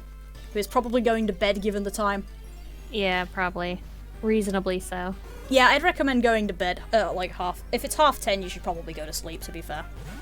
Yeah, that's probably an excellent plan, addicts. Yeah, that's usually the time I end streams. Oh, it's a late shift week? Keyword. Wait, Kara, does that mean you're staying up longer? Oh, if it's a late shift week, no sleep. Okay, excellent. Care's hanging about for the rest of the stream then. Yeah, I have no idea how much longer you want to go. I mean, I was planning on going because I've got another about half an hour really on the actual stream, but I can go for as long as. I don't really give a damn. I have no classes for the next 2 weeks. I'm good with another. Kara's got a point. Yeah, he does have a point. They do have a point, and I'm like, I hate that. But, shush. I am good for whatever. So if you wanted to only go another half hour, that's fine. Yeah. Well, the thing is I don't have class for the next 2 weeks. The only thing I do have to deal with is filling in some stuff, so it's like, I can stay up if I want. And honestly, I am a maniac, and also just finished a can of Pepsi, so there is some caffeine currently going on, so. Were mistakes made? Yes. Does it matter? No. I mean, it does matter, it's just not something that you're going to argue about. Reasonable. But yeah, anyway, so before you got back, we went through such riveting topics as me bitching about Generation, or the new gen remakes again, and things that I hoped were going to show up. Some rambling about shiny encounters and stuff, and also lemon cake. Oh, lemon cake. Because, yeah, so before the stream started, I was eating, and I had burger. And it was a bacon and cheeseburger, and there were chips, and there were onion rings, and it was kind of great, right? And then I've got like 15 minutes to stream, so I'm getting all packed up and everything, and getting things ready for streaming, sorting things out. And I sit my ass, and I'm taking my stuff downstairs, and my mum interrupts me and was like, "Do you want some lemon drizzle cake?" And of course, I'm not gonna ever say no to lemon drizzle cake. That's great. So I get some. And it's not like a massive chunk, but it's like a quarter of about a half. So that was a good sentence. Like it's about a quarter of a half of the cake. So it's not like a load, but it's like a reasonably decent amount, right? Right. And like it's cake, and then like a lemony filling thing, like a buttercream, and then cake, and then the lemon drizzle. And then it's the lemon drizzle, and the lemon drizzle is like a solid sheet on top of it of like icing. That's delicious. Yeah, there was so much lemon. Like, That's holy wonderful. shit. It was wonderful, but I'm like, oh god, the lemon. Yeah, today was an impromptu cheat day on my diet, so Excellent. I have had a burger and cheese sticks. Woo! And a Coke. We always love the celebration days. Yes. Celebration day, cheat day. Yeah. I have nothing to feel guilty about. I have stuck to this diet for 2 weeks now. I'm pleased with myself. Yeah, that is good. I don't stick to diets because I'm a lazy shithead who can't be bothered to actually figure out like a decent diet plan. So I just survive on whatever the fuck I feel like eating. Oh, are you kidding? This diet consists mainly of bacon. Reasonable. This is not a hard diet to stick to. Reasonable. But yeah, no, like, I like pasta and stuff too much to do something like keto like you guys are doing, and it's terrifying. God, I love pasta so much. I miss pasta. Yeah. Wait, Yeah, Well, I'm never down for... Okay, so see, I can understand where you're coming from if I was on a normal diet, but I can eat almost everything I usually really like. With this stuff, it just requires a little bit more effort. And as long as I give myself regular, like, celebration days or whatever, then I can still have, like, the pasta and the gyoza and all that good shit, right? Yeah. So I'm pretty much eating normally. I'm just eating more normally than I normally would, if that makes sense. Yeah, fair enough. I don't think that made any sense. No, at all. it did make sense. It was just a bit, like, strangely worded. But yeah, no, actually, you want to hear something fun from earlier? I was about to start bitching because of how long this hunt was taking. I've been spoiled. I have been spoiled by my recent, like, new gen hunts again. It's like, yeah, you're only at, like, 700 encounters. So long. Yeah. I look down at Kali's stream, 3,800. Yeah. Yeah, because I was talking earlier about the X thing that we're eventually going to do this in. Which is going to take so much less time because it's half odds for full odds already. And then there's, like, horde hunting and fish chaining and stuff. It'll be difficult to try and evolve Inkay, I realise. We can't do that, so we're going to have to use Inkay for our, or Octillery. Oh, there is a way, yeah, it's called Pokegen. No, there is actually a way to... Fucking... There is a way you can actually invert the screens. Oh, that's cool. So you can actually invert the screens and you should be able to evolve Inkay like that. It's just going to be a bitch and a half because then you like have to save, invert the screens, evolve Inkay, save again, and revert the screens back to normal. Yeah, so do it off stream. Yeah. Because it's a pain in the ass otherwise. But yeah, no. Like, I was talking about X and I'm like, so you've got normal full odds, and like that's half odds already. And then you've got fish chaining, in which you have a decent tendency of getting, like, 13 encounter shinies if you do it properly. Like, if you know what you're doing, you can get those things in, like, 13 encounters. And that was working without the shiny charm as well. That was before I had my living dex. And it's absurd. And then there's horde hunting, which is already, like, 1 in 512 or something, and that goes even lower with the shiny charm. And it's like, ha! Excellent. I have no idea any of the shiny hunting techniques you're talking about. I'm gonna have to give you a demo at some point with X because it's so good. So full odds is random encounters or soft resets to give like kind of a quick summary on things, because the reason that brought this up originally was I was talking about Poké Radar. Right. Which you can't do in X or any game until the post game anyway, so it doesn't matter. Yeah, 6-hour midday naps are always a good thing, and cats are also a good thing. Accurate. Yeah, but so to give you the kind of lowdown on what we'll be using in X, you have full odds, which is random encounters or soft resetting. You have breeding, which if you're not using the Masuda method, which requires a foreign ditto, will be the same as full odds, just with eggs instead of a soft reset. So basically, take your pick on what you want to do when it comes to your starters. Do you want to reset them, or do you want to do them by breeding? It'll be the same amount of odds. Yeah, I was gonna ask you, starters are not shiny locked in X, right? They are not. Right? Yeah, they are not shiny locked. Okay. I started hunting one at one point and got bored as shit, but they are not shiny locked, they're just dull because they take kind of a while to do the encounters for. What are the starters for X and Y again? Fennekin, Sobble, Chespin? Not Sobble. Wait, Sobble. Froakie is what his name is. It's okay. the frog. It looks really kind of similar, in that they're both blue and kind of frog-like, so I had a derp. My apologies. Oh yeah, no, that's fair. Because like one's a frog and one's a chameleon, and they kind of look similar, so I had a moment. It doesn't help that I've been hunting Sobble recently, and I hunted Froakie during that reset hunt, so I did Froakie in the reset hunt originally, and then I did a Fennekin one that I also got bored of and didn't finish.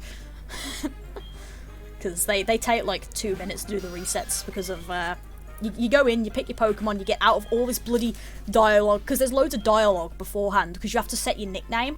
Because there's a thing in X and Y where you can tell the other characters to give you a nickname, and if you want a specific nickname that isn't one of the preset ones, you have to type that in again every single time. So it's like, yeah, just suffer, I guess. Because, like, if I want Pix as my nickname, I'm going to have to manually type in Pix every single reset. To the point where I genuinely might skip the starters and do those for my second badge. I'll do a random encounter for the first badge and do them for the second badge. Because it's that fucking long-winded. Can't you save state? I could save state. Reasonable argument. It would be slightly more annoying. I'd probably have to set a key button to save load. But, yeah, we could do it that way instead. Probably. Because I'm pretty sure they, shiny value resets as you pick them up, not as you start that cutscene, so. Right. And that would be easy enough to test. Yeah, because you just pick one, take down the stats, reset, take down the stats, reset, take down the stats, and if they're the same stats every time, it's obviously, you know, the same fucking Pokemon. Yeah. Technically, you could do it twice, but you might get really bloody lucky and get the same one twice in a row, which you shouldn't do, but you could. And yeah, Greninja is great, and I'm pretty sure that you can't get it in Gen 8, otherwise I would absolutely be breeding a protein Greninja, because I have some. You can't, because I have a Froakian home that I wanted to move over, and you can't, and it makes me mad. It makes me just as mad that Gen 2 isn't there as well. Also, hydrate or dihydrate. Hydrate or dihydrate. Maybe I should put a dihydrate in there. What the hell does that do? Stop you from drinking for 5 minutes. That's a horrible idea. I was gonna say it would just make me die, but okay. Don't do that either. You have to keep like it'd be worth like 100,000 points. It just ends the stream. Yeah, it's literally just like dihydrate. Okay, stream's over. Bye, folks. How much is it worth? Did you say 100,000? I could almost do that. I have like I have like 70,000. That would be fucking hilarious. I'm gonna do that, I think. Yeah, so am I. Like, there's no way that anybody has anywhere near that amount of points in my channel, considering that, like, I've only had this thing for like 3 weeks, or like maybe I've had this ability for like a month, and 2 of those weeks I was on holiday for. So you know, nobody's gonna have near that many points. But actually, honestly, yeah, if it's 100,000, I have 100,000. I have 105.6. Nice. Yeah, we'd just be like, dihydrate. Oh, we've got to dihydrate. Bye, guys. Ends the stream. No outro, no option for raids, nothing. It's just end stream. Bye. Yep. Leaves. Just gives up. Dude, I like that idea so much now. That's great. Yeah, so do I. That's hilarious. Oh yeah, actually, yeah, I was about to say, like, 3.2k is probably like one of the high ends on my stream, just because of how little I've been streaming as compared to how much do I everything have? I've got 6.2. 6.2? Okay, so 2.5 is about mid-range. 3.5 is about mid-range then, I guess. And anyway, I've missed a few of yours. Yeah, X and Y. Nomenclature to do with shiny hunting. That was the thing that we were having a conversation of before we got distracted by killing ourselves. Care has done a sub. Yay, Care has done a sub. Yay, thank you, Care. Also, hello. Yay, Care. That's terrifying. The fact that you have the ability to have been subbed for 2 months. That's frightening. That's amazing. Well, it is amazing, but it means I've had affiliate for 2 months. Do you know how weird that is? Or technically a full month, but long enough for people to be subbed for 2 months. Like, that's weird. Yeah. What the shit? Like, that's really odd. I mean, do you know how weird it is for me? It's you're coming up on a year. Over a year. No, it's been over a year now, hasn't it? Yeah, that's weird. Yeah, it's fucking weird. Yeah, first month is when you start. So I've had a month off, basically, because you've had 2 months of sub. So, yeah, what the shit? That's weird. And like I say, I spent 2 weeks of that on fucking holiday. Or I spent about 2 weeks of that, because we had a Saturday stream that we missed, and then like 2 weeks of stream that I missed, and it's like, everything just went wrong. Again, round 3. Nomenclature. Yes. Full Nomenclature. Nomenclature. I don't know how the fuck you say that word. That's not the word I'm looking for.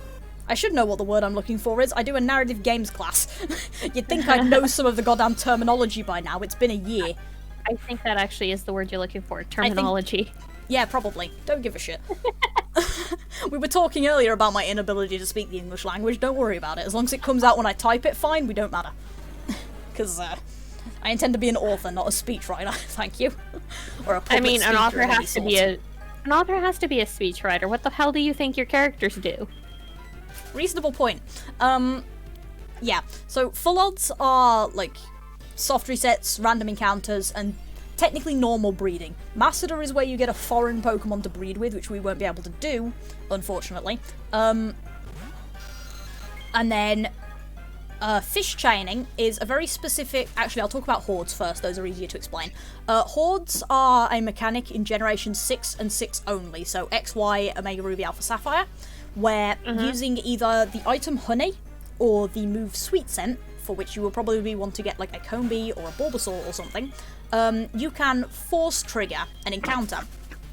This will also, you can also just find these randomly. They have a different encounter animation, I think, as compared to normal. And a horde is basically 5 Pokemon appear instead of 1. So nice. it's dependent on your route, so you won't be able to get like every Pokemon. So if I'm on, and not all routes have it. The route that I was hunting Honedge on doesn't have the ability to do it because of the type of tall grass that it is, but every other route pretty much has it. So if I'm on, like, I'm trying to pick a route that has a decent Pokemon. If I'm on the route just before the third gym, like not the cave, but the exact route, you've got like the two Nidoran, or you've got Nidoran male, Nidoran female, in which you will likely have 4 Nidoran male to 1 Nidoran female in the horde, or the other way around. But you can also get like Starly, which are a bit rarer. And you'll have 5 of them. So in caves you can get like 5 Zubat, or you can get like a horde with like 5 Axew in the cave just after where the daycare is. So it's really, really effective to shiny hunt that way because, you know, there's a lot of Pokemon on the screen at once. Right. One thing that's also hilarious about that method is there is actually the chance of getting 2 in one horde. Or 3 in one horde, in theory. In theory, you could get a full horde of shinies. You'd have to be astronomically lucky because it's a separate 1 in 4,000 chance for each. Or 1 in 512, I think, is base odds for that. So it's like, you know, a bit terrifying. And obviously it's a separate odd for each of those.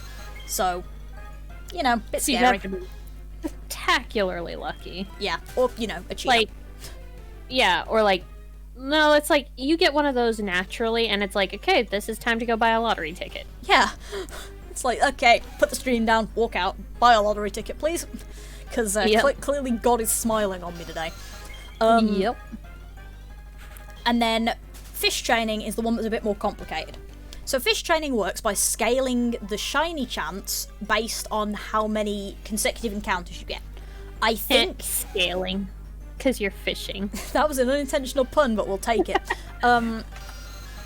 So one of the things that happens is I think you can just run away. Alternatively, you do actually have to kill and or capture, but I think you can just run away as well, and it works perfectly fine, because I'm pretty sure that's what I used to do with my Malamar, is I had no moves, so I would just fish and then run, and then fish and then run. So, you cannot move. That's the first problem. You cannot move from your current location without breaking the chain. So don't touch the fucking D-pad. You basically assign the fishing rod to your Y button, and you hit the Y button, you wait for the exclamation mark, you hit the A button. And that's just what you do. And then you get the encounter, you run away, you do it again. Okay, does getting a different fish count as breaking the chain? Or? No, the chain is completely, it doesn't matter what sort of Pokemon you get, so long as you're still fishing. Because there's no way to control or manipulate which Pokemon you get via fishing, unlike other things where, other, like, chaining methods. Like in Auras, the chaining method, you can just specifically look for the only that Pokemon. In Sword and Shield, like you'd be experienced with, you can just repeatedly only encounter that Pokemon. Because there's no way to manipulate that when you're fishing, it just doesn't matter. Okay. But yeah, so you can't move, and if you fail to reel in the Pokemon, or you don't get an encounter, so you get a "there's nothing biting" message, it breaks the chain. So there are very specific places where you will do this, because there is one little interesting manipulation in Gen 6 with fishing. If you're surrounded, if the bobber is surrounded by things, it is more likely to catch a Pokemon. So there are specific little areas, and your character counts as one of the surrounding things. So technically, you're always surrounded on at least one side. But there are areas that you can fish in where you can block the bobber against rocks. And sometimes you can block the bobber in on all 4, and you will basically never get the nothing's biting message because of that. But in a lot of places you can only get 3 or sometimes even 2, which is a bit annoying. But usually there's like at least one corner somewhere where you can block it off on 3 sides. Or failing that, you can like find an island in the ocean and block yourself off that way. Like I used to do it in one route just outside of the in-between city between the second gym and like the daycare. I used to do it in the on the in-between route there, where I could block myself in on 3 sides. 2 sides were rocks on the border, and then one of them was me. But another thing that I could do is I could go to the edge of the island and block myself in on 3 sides there, where I'd have 2 sides were the beach, and then 1 side was me. You can also do it while not surfing, which is how we'll have to do it up until the point where we get surf. Whatever the fuck that is, just after the 3rd gym, I think. I think 3rd gym is surf, question mark. I'm reasonably... Yeah, 3rd gym has to be surf, because you require surf to get to the 4th gym, I think, so... me listing off what I vaguely remember about this game. So yeah, that's fish chaining, and it's a bitch, and it essentially requires something with sticky hold, which is Malamar or Octillery. And luckily, though, you can get a Malamar basically straight away, or you can get an Inkay at least. But the recommendation is you get an Inkay, you get a smoke ball, you get one, make sure the Inkay has suction cups, and glue yourself to a corner. And that's how you fish chain. Okay. Yeah. I'm perfectly happy to demonstrate that when we get to it. I'll just, assuming I get there first, I'll grab an Inkay and I'll do a fish chain for one of my gyms. Sounds like a plan. I say as if water types are actually fucking useful in that game.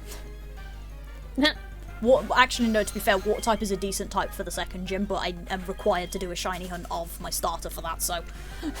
Because if I don't soft reset the starter, I'm required to do it that way, so... But yeah, it's a good method. It works really quickly. Like, that's a good way if you don't care about what your team is going to be, is, that would be a good way to just get really quick shinies. And just blast through the game, because you could just fish chain pretty much anywhere. That is going to be so much faster, it's incredible. I can't wait to see, like, your face, essentially, when that happens, because it's like, holy shit, they're so quick. Yeah, anything at this point would be, Yeah, good point. Anything at this point would be pretty good, considering you're approaching that generation's full odds. And that's still halfway to your, like, current game's full odds. It's like, ew. Yep. Although, fucking random-ass shiny Krabby in Shield. Yeah, that happened, and that was funny, honestly. That happened, and it wasn't funny, because it wasn't in this game. Yeah, I know. And I'm depressed about that, honestly, but... Honestly, actually, I'm kind of glad, because it means I actually get to keep it. Yeah, that too. So it's like... I'm going to be doing my best over the next however long to replicate the shinies that we've gotten out of this game. Unfortunately, that requires me not doing it in friggin' Gen 8, because Gen 8 does not allow things like the friggin' 2nd Gen starters, although it will have Slowpoke and it will have Zubat, so I can do both of those in that game. I have been considering getting Let's Go Eevee so that I can shiny hunt Kanto Pokemon and stuff. Yeah, recommend. It's a good game. Yeah? Yeah, I liked it. I was gonna ask your opinion on it. Well, it's funny, I liked it, I say, when literally like a couple hours ago I was just talking about the fact that it took me 2 years to beat it. Because I just could not be bothered playing the game. I got to like the league and just couldn't be asked to do the league. So it took me about 2 years, and then Shield was coming out and I was like, I should probably finish this. Right.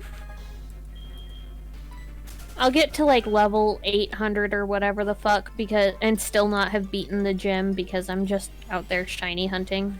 Yeah, that's one of the terrifying things, is doing it that way. On the plus side, you can send candy. One thing that I have been doing, by the way, is I've been doing daily tasks now in 3 games instead of just 1. So originally my daily tasks were Animal Crossing, go around, pick up all the fossils and stuff, make sure that my town people are happy, and then go away. My dailies have now included going into Let's Go Eevee and getting the big pearl from the person in Pewter, going through the 2 underground paths for hidden items, occasionally grabbing the rare candy from just outside of Saffron on the Vermilion side, and also going down the entirety of Cycling Road with a partner Pokemon out and looking for the hidden item berries there, because there's a lot of berries on that route.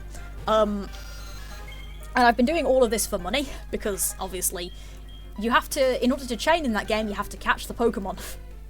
Which means you need umpteen bajillion Pokemon. You need so many Pokeballs, it's a bit horrible.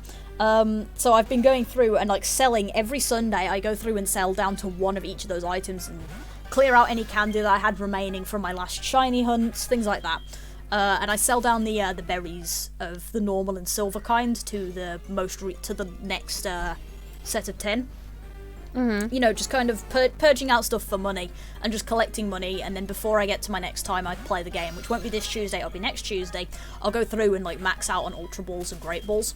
Probably also Pokeballs, depending on if I decide to hunt on one of the early routes. I haven't figured out what I'm going to do next in that game. But we'll figure it out eventually. But yeah, it's kind of great, because I'm doing that. And then I go to Sword and Shield, or Shield rather, and I go to the Crown Tundra guy and pick up the rare item from him. It was another Landsat berry today now, so I have 3 of those. It's like, nice. Those things are really rare. The only other way to get them, outside of the DLC, is the battle tower and like 250 consecutive wins or something like that. It's absurd. So it's like, yeah, I'm glad that I can buy at least one of those two. The other one is, it's not the Salak berry. It's the other one that begins with an S that's weird. Staffberry, I think it is. It's one of the Gen 3 event berries, I think. I have no idea. Is it the star-shaped one that looks like it's got a rainbow coming out of its ass? Probably, honestly. I think that's the Staffberry. But yeah, the point is both of those are only available in Battle Tower on like a 300 streak or something stupid, 250, something like that. There's one for like 250 and every consecutive 150, and then there's one for like 300 and every consecutive 100. And one of those is berries, and then the other one is something else, and I don't remember what that is, but I looked it up the other day because I was curious.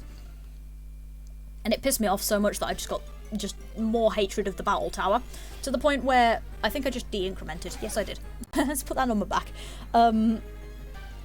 Like, it got to the point where I'm more interested in trying to get BP from Pokemon Home using the Wonder Box, because you get points for using the Wonder Trade box. And you can transfer those as battle points. I've got like another 15 if I want them, and I'm just going to purge out my my Sobble hunt at some point and do the transfer then. I'm still doing that Toxel hunt for Yace too. Yeah. Do you have a Ditto? Do you have a Ditto for that? Did you say? Or Yeah, Bethan gave me one. Oh yeah, you did. Yeah, I forgot about that. I was about to say, do you have a Ditto for that, or like something else you can use? Because I was having a moment then where I couldn't remember. You gave me one, Bethan gave me one, and then I've gotten like another 3 Japanese ones from Wonder Trade. You've gotten really lucky from Wonder Trade then, Jesus. Yeah. Yeah, I had a fun story earlier with Wonder Trade. I was mucking about doing the daily tasks, which I actually just realised I didn't finish mentioning in S.H.I.E.L.D. Yeah, I go through daily tasks. I go to the guy in the Crown Tundra. I go to the guy in Stowonside for the items. I do the lottery, and then I go run around the Isle of Armor looking for apricorns that I can hopefully get some decent Pokeballs out of at some point. I've gotten hella lucky in the lottery too. I keep getting PP ups. Yeah, I got loads of PP ups, and I had like 2 days in a row where I had all three matches. I still haven't had an all digits match or 4 digits match, whichever one it is. But I'm getting another set of 60 Wonder Traded Pokemon bought in as soon as this Sobble Wonder Box set goes out. So nice. And I did like 5. I think I did about 7 this morning because I was pissing about because I was doing my daily stuff and I was wondering about the wild area. And I looked down and I'm like, man, there's a lot of hackers on right now. I'm gonna start doing some Wonder Trades and see if I can get any other hackers because I want to steal the items. Yeah, right. No, I didn't get anything decent, sadly. But it's like, literally, it was really funny because like there was a bunch of hackers in the Wonder Trade. I started Wonder Trade and they all pissed off. It was great. I was like, okay, bye, I guess. There's the Wonder Bots went off. But yeah, cause it was funny because I was talking about it as well because I've now got like 4 Master Balls because of it, and I was like, I don't know why they do Master Balls and not like the Apricorn Balls or something. Because it's like, Master Balls are great, but aesthetically they look like they don't look good on like most shinies. There's very few shinies that look good with the like mostly purple and red.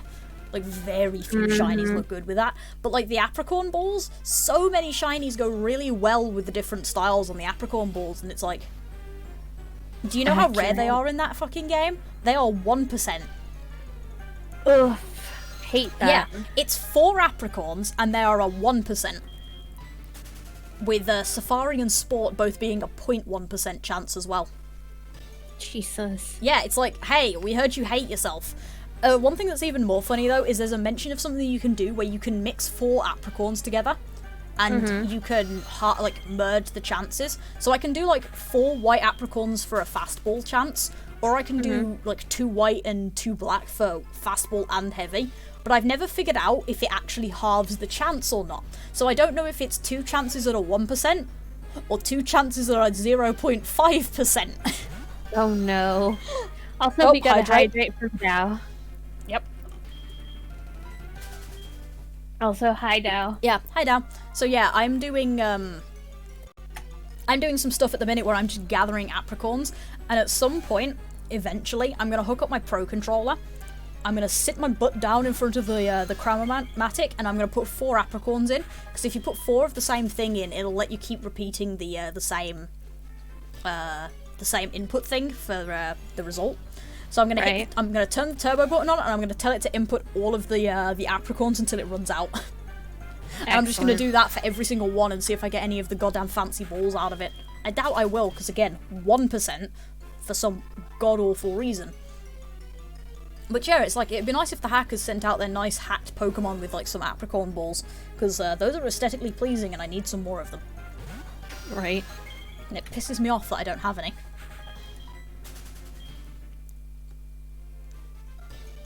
Oh yeah, another thing that I should put over into your stream VOD, because I already mentioned it over on mine.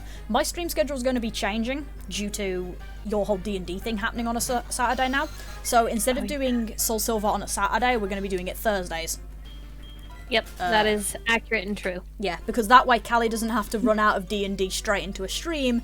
I will. And I'm probably going to be moving my stream to like 8:30 to compensate so that I can watch all of D&D.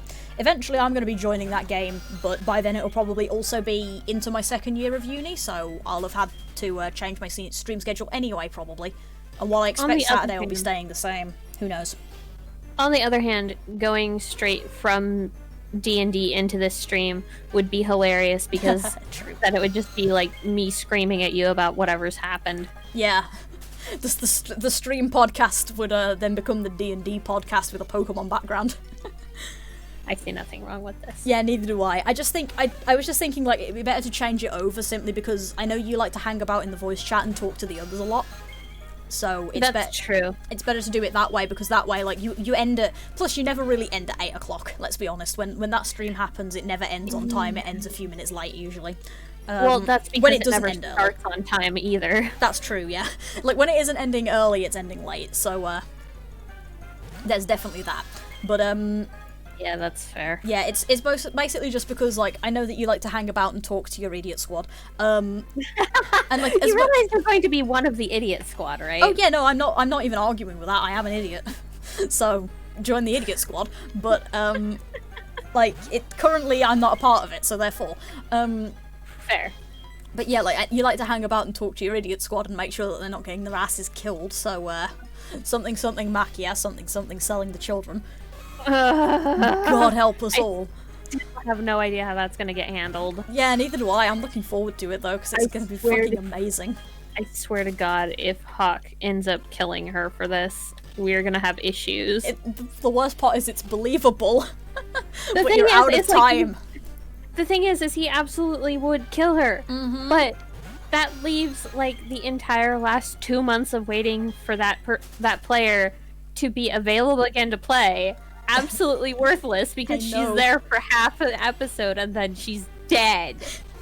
So clearly the method of dealing with this is we make sure that Hawk and Macchia do not interact for the next 3 months.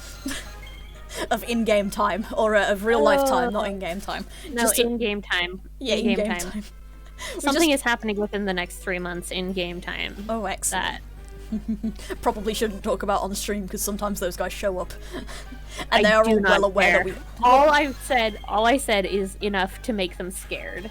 Which is reasonable, we like that. But no more details should happen, because either they show up in the stream sometimes, see Ree and Kara and occasionally Rune, and I'm pretty sure all of them know where to find my fucking YouTube channel at this point, so they could probably just go back, watch the part of the podcast episode. So, excuse me. Yeah, no problem. But yeah.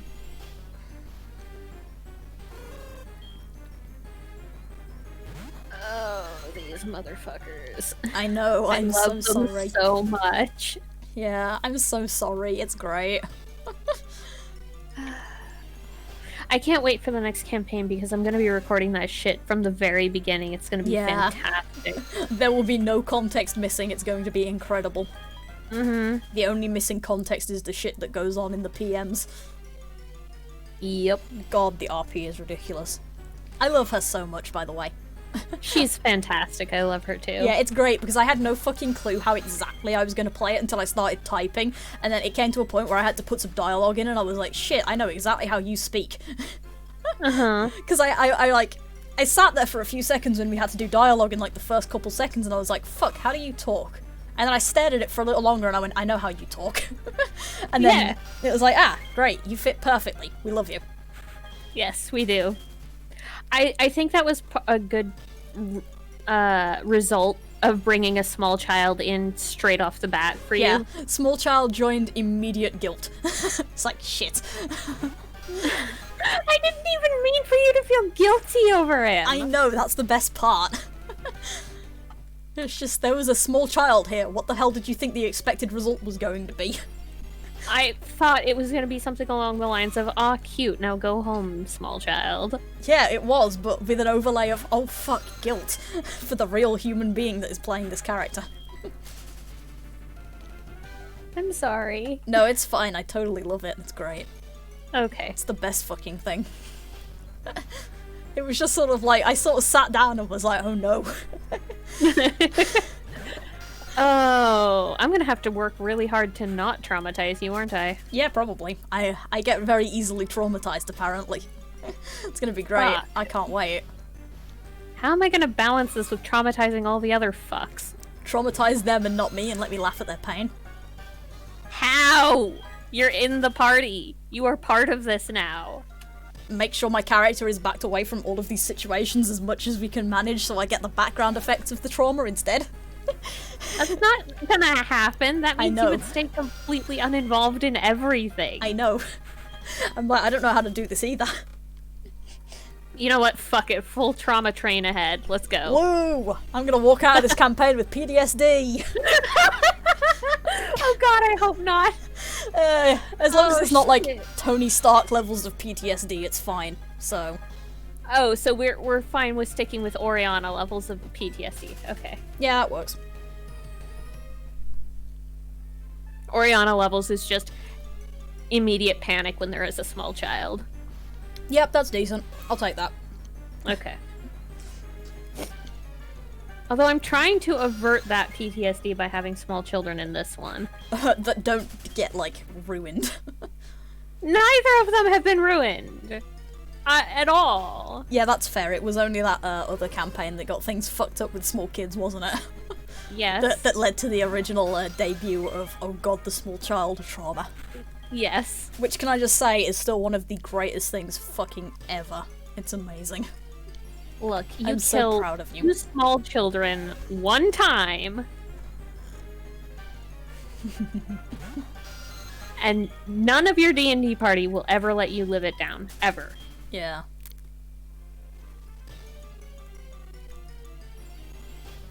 I probably should mention, just for the sake of the FBI agent listening in on this, I have never actually killed 2 small children.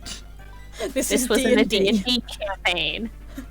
You know, just the FYI for the agent sitting behind the microphone right now.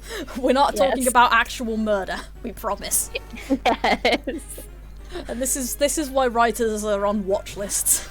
This is 100% why writers are on watch lists. Oh, speaking of why writers are on watch lists, did you know that there are many, many gases that are heavier than air and can essentially drown you while you're asleep? Good. I need a list of those for reasons.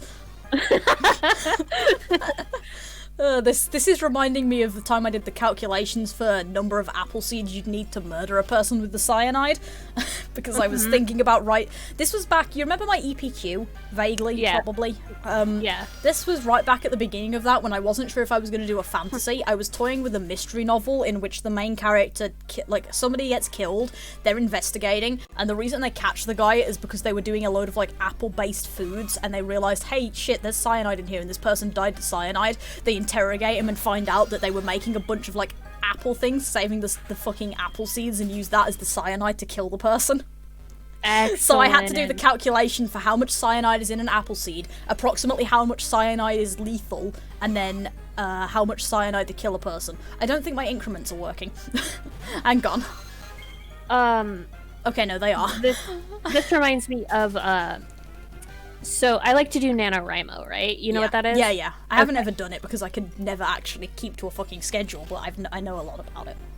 It's fantastic. So in our district, we do write-ins at this restaurant called Sherry's, which is basically just a diner, right? Yeah. So there's 20 or 30 of us that just show up at this diner. We take up a good quarter or third of the restaurant. and we all sit around talking about how to kill people. Oh, excellent. Also, thanks, Yays. Thank you, Yays, for giving me murder. I was trying not to say that one on stream. That was the one I was thinking of, though. Yeah, fair enough. But yeah, no. So, like, literally one time, somebody needed help with her story. She needed to find out something about how hard someone would need to go through a window, or hit a window to go through it, and how high they'd have to be to fall and die. Jesus. And we were literally all just discussing this and discussing better ways for her to kill this character. And the people in the booth next to us got up and left. They hadn't even gotten their food yet. They just left. That sounds like something where you need to get like a sign to hang on your like segment and go, it's like writer convention or something. Yeah. Like just we're not actually plotting a murder. I promise. Well, you'd think it would be obvious. Yeah, considering it's 30 people discussing it in public. Like, you'd think, like, if we were planning a murder, we wouldn't be doing it in public, goddammit. We're not that stupid. Then again, that reminds me of MP's story from the Tale of Vaga Discord, where they were talking about how they all met up at, like, a diner one time and they were doing rocket science on the fucking napkins, because they were drunk. Excellent. It was, like, drunk, or I don't even think it was rocket science, I feel like what he was doing was, like, they were designing something while slightly drunk and doing it, like, in crayon on the napkins. And it was just what the shit, you guys? I mean, Yace has a point. It could have been a serial killer convention. True. But none of us had ordered oatmeal, so it couldn't have been. Oh, no. I don't know what I made you choke on, but I approve. Glass of milk that just got brought in by my dad, who showed up halfway through that conversation about killing people. Excellent. Yeah. We want to make the parents concerned. No, it's fine. I've got a headset on. Oh. They sadly cannot hear the murder. They can just see me grinning like a lunatic, and possibly, actually, they might have heard me talking about the cyanide thing, because they were, like, probably right outside my door at that point, so they possibly heard the cyanide part. But they're well aware that I was doing that math. I may have done it at school, but I came home and completed the research, so you know. Right. Yeah, because I was doing that at school, because I wasn't, like I say, I wasn't sure if I was doing a mystery or something, if I wanted to dabble in a new genre, or if I wanted to mess about and just go with fantasy because I know how to write that. I ended up going with fantasy because I needed to get the damn thing written. You know, and not spend all my time deep diving Wikipedia and doing math. But, like, having to sit down and figure out, like, contemplate figuring out how, like, big the character was, so I could kind of make a guess at, like, body index and stuff, and, like, figure out how much cyanide would be needed to kill them, and then do all of the math for, like, the apple seeds and stuff, and, like, it would have took a lot of work. It was my main turn off for that, but it would have been a very interesting thing to do that presentation at the end of the year on. I mean, honestly, it would have been easier to just have them have a freaking citrus allergy and have there be like an orange sponge cake or something in there. Yeah. I think if I ever do, like, flash fiction murder mysteries, I might do something like that. Like, not flash fiction, short story murder mysteries. Oh my god, I just thought of the best thing ever. Okay. Pix. Yeah? A recipe book that is written as a bunch of serial short, like, murder mysteries. Oh, that would be fucking amazing, actually. With each story having the recipe that is used to commit the murder at the end. That's really cool. Thank you for giving me my method of doing my fiction module for next year. I don't know what my assignment looks like next year. I don't know what the word count is going to look like, but depending on what the word count looks like, we're doing that. That would be fantastic. Yeah. It's just I've got to try and keep it, like, not that long. But that is a really good idea, and I'm so down for that. I just have to find fucking recipes at that point. And that's what Google's for. Help. Yeah, or Kali, yeah. That's what people who can cook is for. Yeah. Oh, dude, get Oxy to help. Oxy has so many cool, weird recipes. Yeah, then we just have to translate them from Swedish or Norwegian or something on some cases, but, you know. Yeah. Progress is being made on the Swedish front. We'll get there. I've officially hit the point now where I only have one more lesson left before the second checkpoint. It's it's family, I think, is the topic, which is going to be fun because I actually have to get out my notepad for the first time in, like, over a month and start doing the writing thing. That's fantastic, though. Congratulations. Yeah, it's going really well. I'm nearly at a year. I didn't do any lessons today, or I did, but I only did a redo of the time one, because I'm still a bit uncomfortable with the time one at the minute. I keep getting things wrong sometimes, so I'm still like doing that lesson over, even though I've hit the 5-star, or like the level 5 gold thing. But how I've taken to doing the refreshes is instead of actually refreshing them, I just wait for them to crack and do it that way, because I've got so many at this point that it's way too much effort to try and keep them from cracking. Like, I was getting really bored, so I just gave up doing that and just started waiting to do the restores instead. Yeah, no, that makes sense. Okay, give me like 10 seconds. I need to take my sweater off. I'm dying. Yeah, no problem. I would not recommend dying.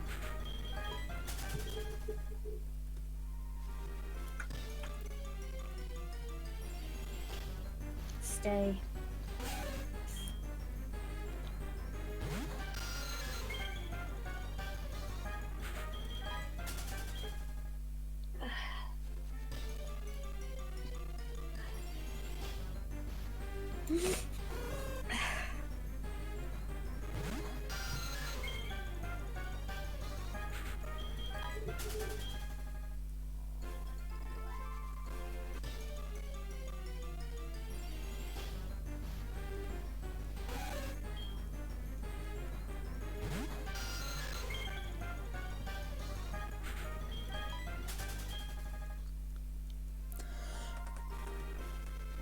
Oh. Possibly I have been sitting still too long. Ow. Maybe I should not do that. Novel idea, really. Not sitting still too long, but whatever. And my mic cable is caught around a thing. Who doesn't love when that happens? Oh yeah, I forgot I had that. Stand up, fool. Alright, we're standing up for a bit. Need to put my phone somewhere that isn't in the way. That'll do. I forgot I set that up, honestly. Like, I remembered setting it up, but I forgot I set it up.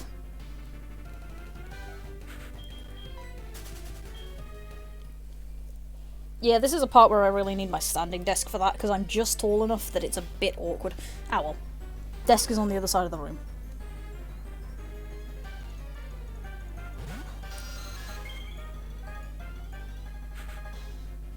I'm going to make the very quick check. Callie, did you unmute your mic? You're very quiet.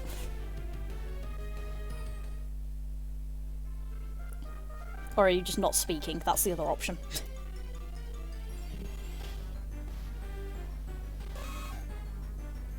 Ow. How the fuck have I done 400 encounters today? There we go. There we go. That? Yep. I forgot that the, because I have, hotkeys set to mute myself on OBS. Yeah. But the hotkey for unmuting myself is also the hotkey I use for Discord to mute myself. Oh. Whoops. Yeah. So I thought of a terrible alliterative recipe name for the murder mystery thing. Okay. Mrs. McKinnon's murderous mascarpone. That's amazing. I love it. She murdered her husband. Mm-hmm. Yeah. Absolutely. God, that's great. It's terrible. Yeah, it's awful. Can't I stop love it. grinning over how terrible it is. Yeah, I've got the same situation. It's like, that's awful. I love it. It's like, is this idea ridiculous? Yes. Do I want to try and use it to see if I can pass second year with it? Also, yes. You should. I bet your teachers will really like it, especially if you use like really good recipes too. Yeah, I know. Because you can bet your ass at least one will get used or tried. Yeah, it's like, that'd be fun. Choke cherry pie. That's funny because there actually is such a thing as choke cherries. Hey, there you go. Ta-da. There's one of them already. Oh, Yace is giving me the duh look. It was a pun. It's like you're getting the look from the other side of the room of that was the pun. Yes, apparently. I do like this whole standing up thing. Yeah, that was a good idea. Yeah.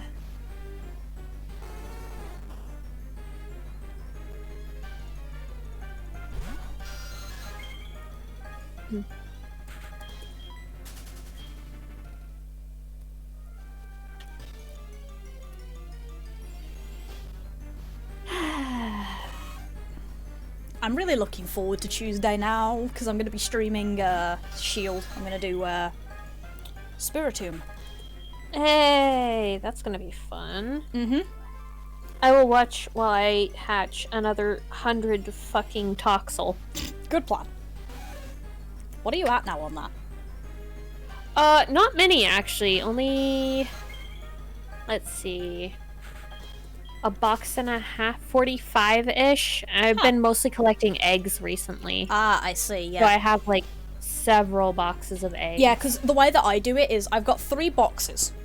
I start on row 1 of the first box, or column 1 of the first box, and I do it in columns. So whenever I get the eggs, I organise them into columns so that I'm always picking them up in the order that I got the egg. You know, so that I know that the egg that I hatch is actually egg 321 or whatever, instead of being, like, actually egg 400, but it's just in the wrong place. I've been just counting by boxes of Wonder Trades that I do. Yeah, that's fair. I'm counting by egg, but I do them in sets of 5, because as they go into the box, they all hatch at the same time.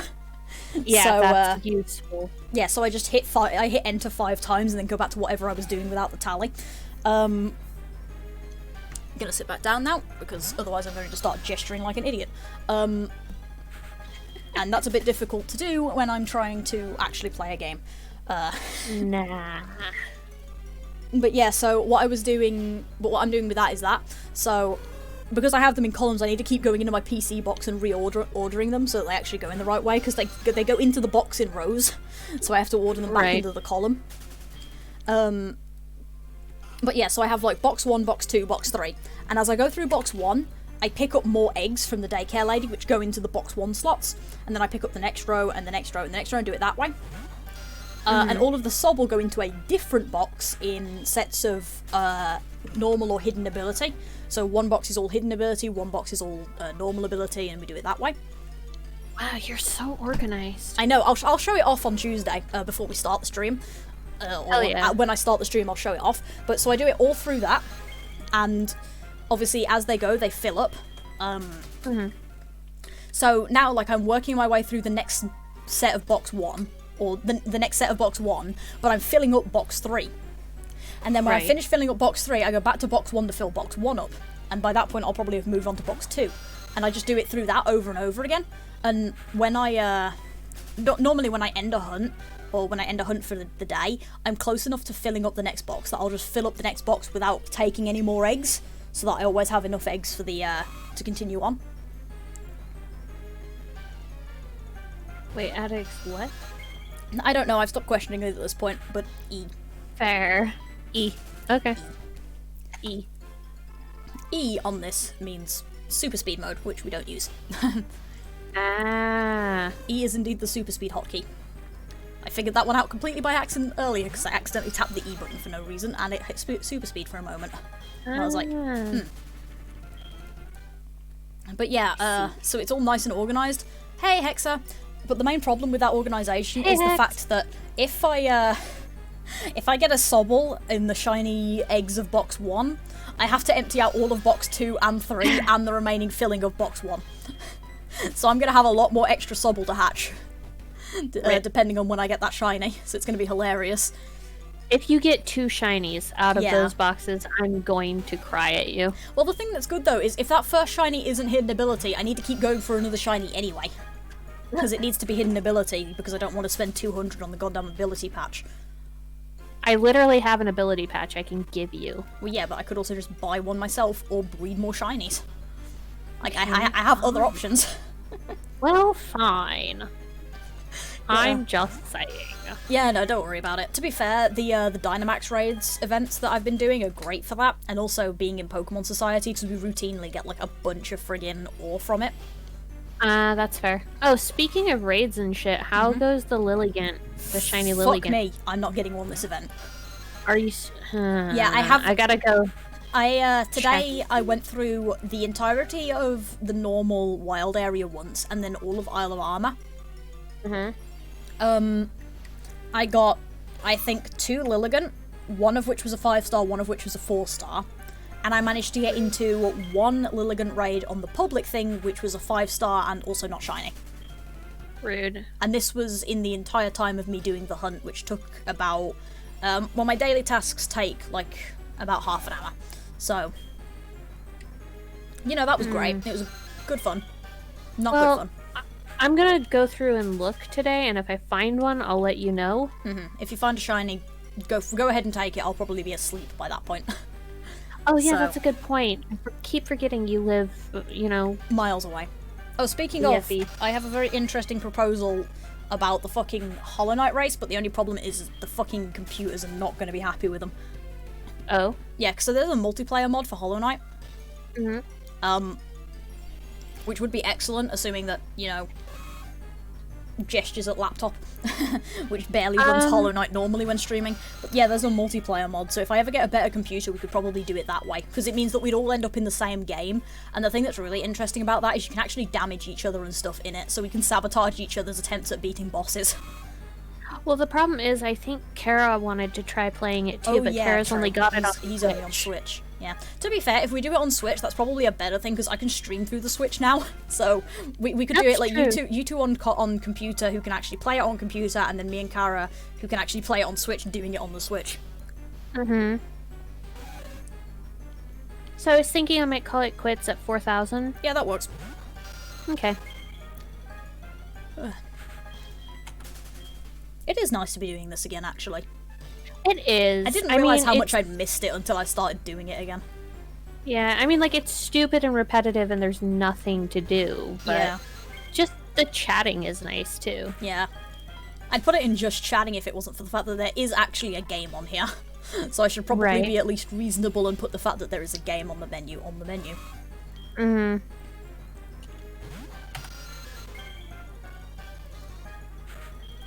Although one thing that is really fun is I've gotten very quick at pushing all of the buttons to get out of the goddamn encounters.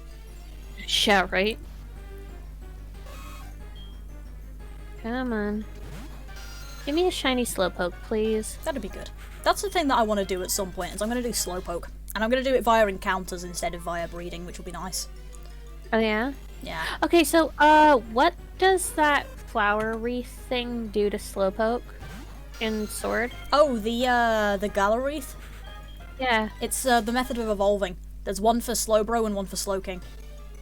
Oh, okay. So you get the twigs, you make the twigs into either the wreath or the crown, depending on which DLC you're playing in. Because you can get the one, you get the Slowbro one in the Isle of Armor, and you get the Slowking one in the Crown Tundra. I got one from a hacked Pokemon from Wonder Trade. That's also a valid method of getting it. All things considered, it's a good method.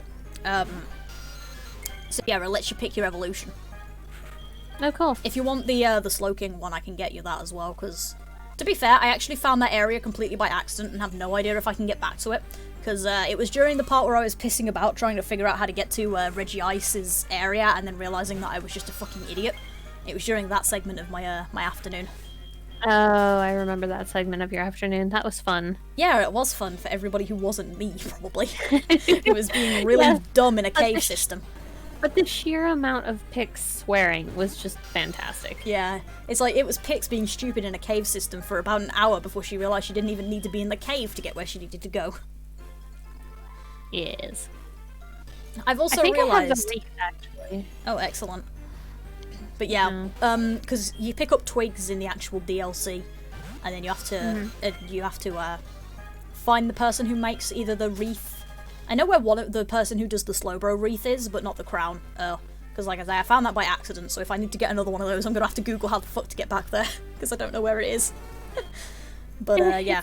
Hey, it's an Oxy. Why are you awake? Hey, Oxy. Like, hello, but why are you here? It's like 11 o'clock. It's so late. Yeah, it's like 11:30. Why are you here? What are you doing? We love you. Go to bed. Yeah, we love that you're here and everything, but please go to sleep. Yeah, true, it is weekend, but also sleep schedule. True.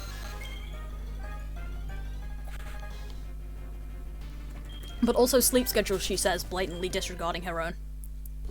This is... Oh, there's more than just like the 2 episodes? I don't... Okay, it sounds interesting. I'm intrigued. It's cute. It's a really cute anime so far. You people should all go to bed, honest to God, please. I love that you're here, but please, for fuck's sake, don't hang about in my chat at the disrespect of your sleep schedule. Disregard of your sleep schedule. You know It what? will be. Disrespect works perfectly fine as well, actually. Uh-oh, but what, Oxy? I don't like it when there's buts about good anime.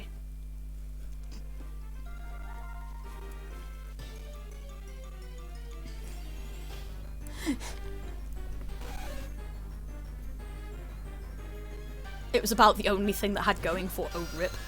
Oh, the fact that it said it had... Okay. Okay, but consider... Cute. I mean, yeah, cute. I wanted to watch more. I only watched the first 2 episodes.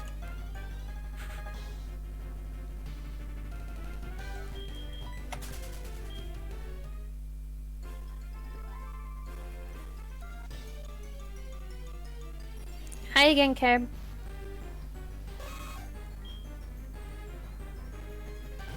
Oh, you're reading the light novel? Nice.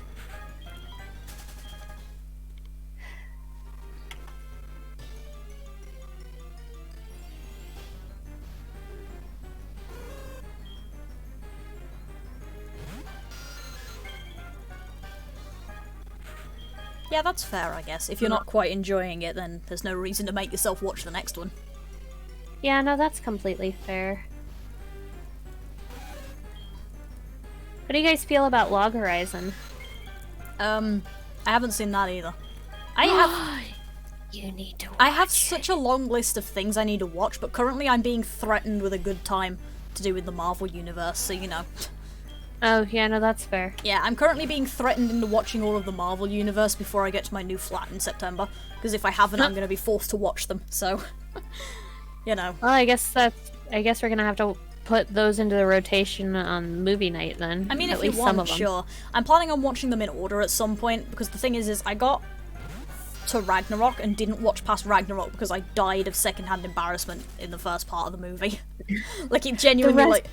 It's probably... I understand that it's probably the best bit of the film is the big stage play thing, but it genuinely killed me, so I had to walk out.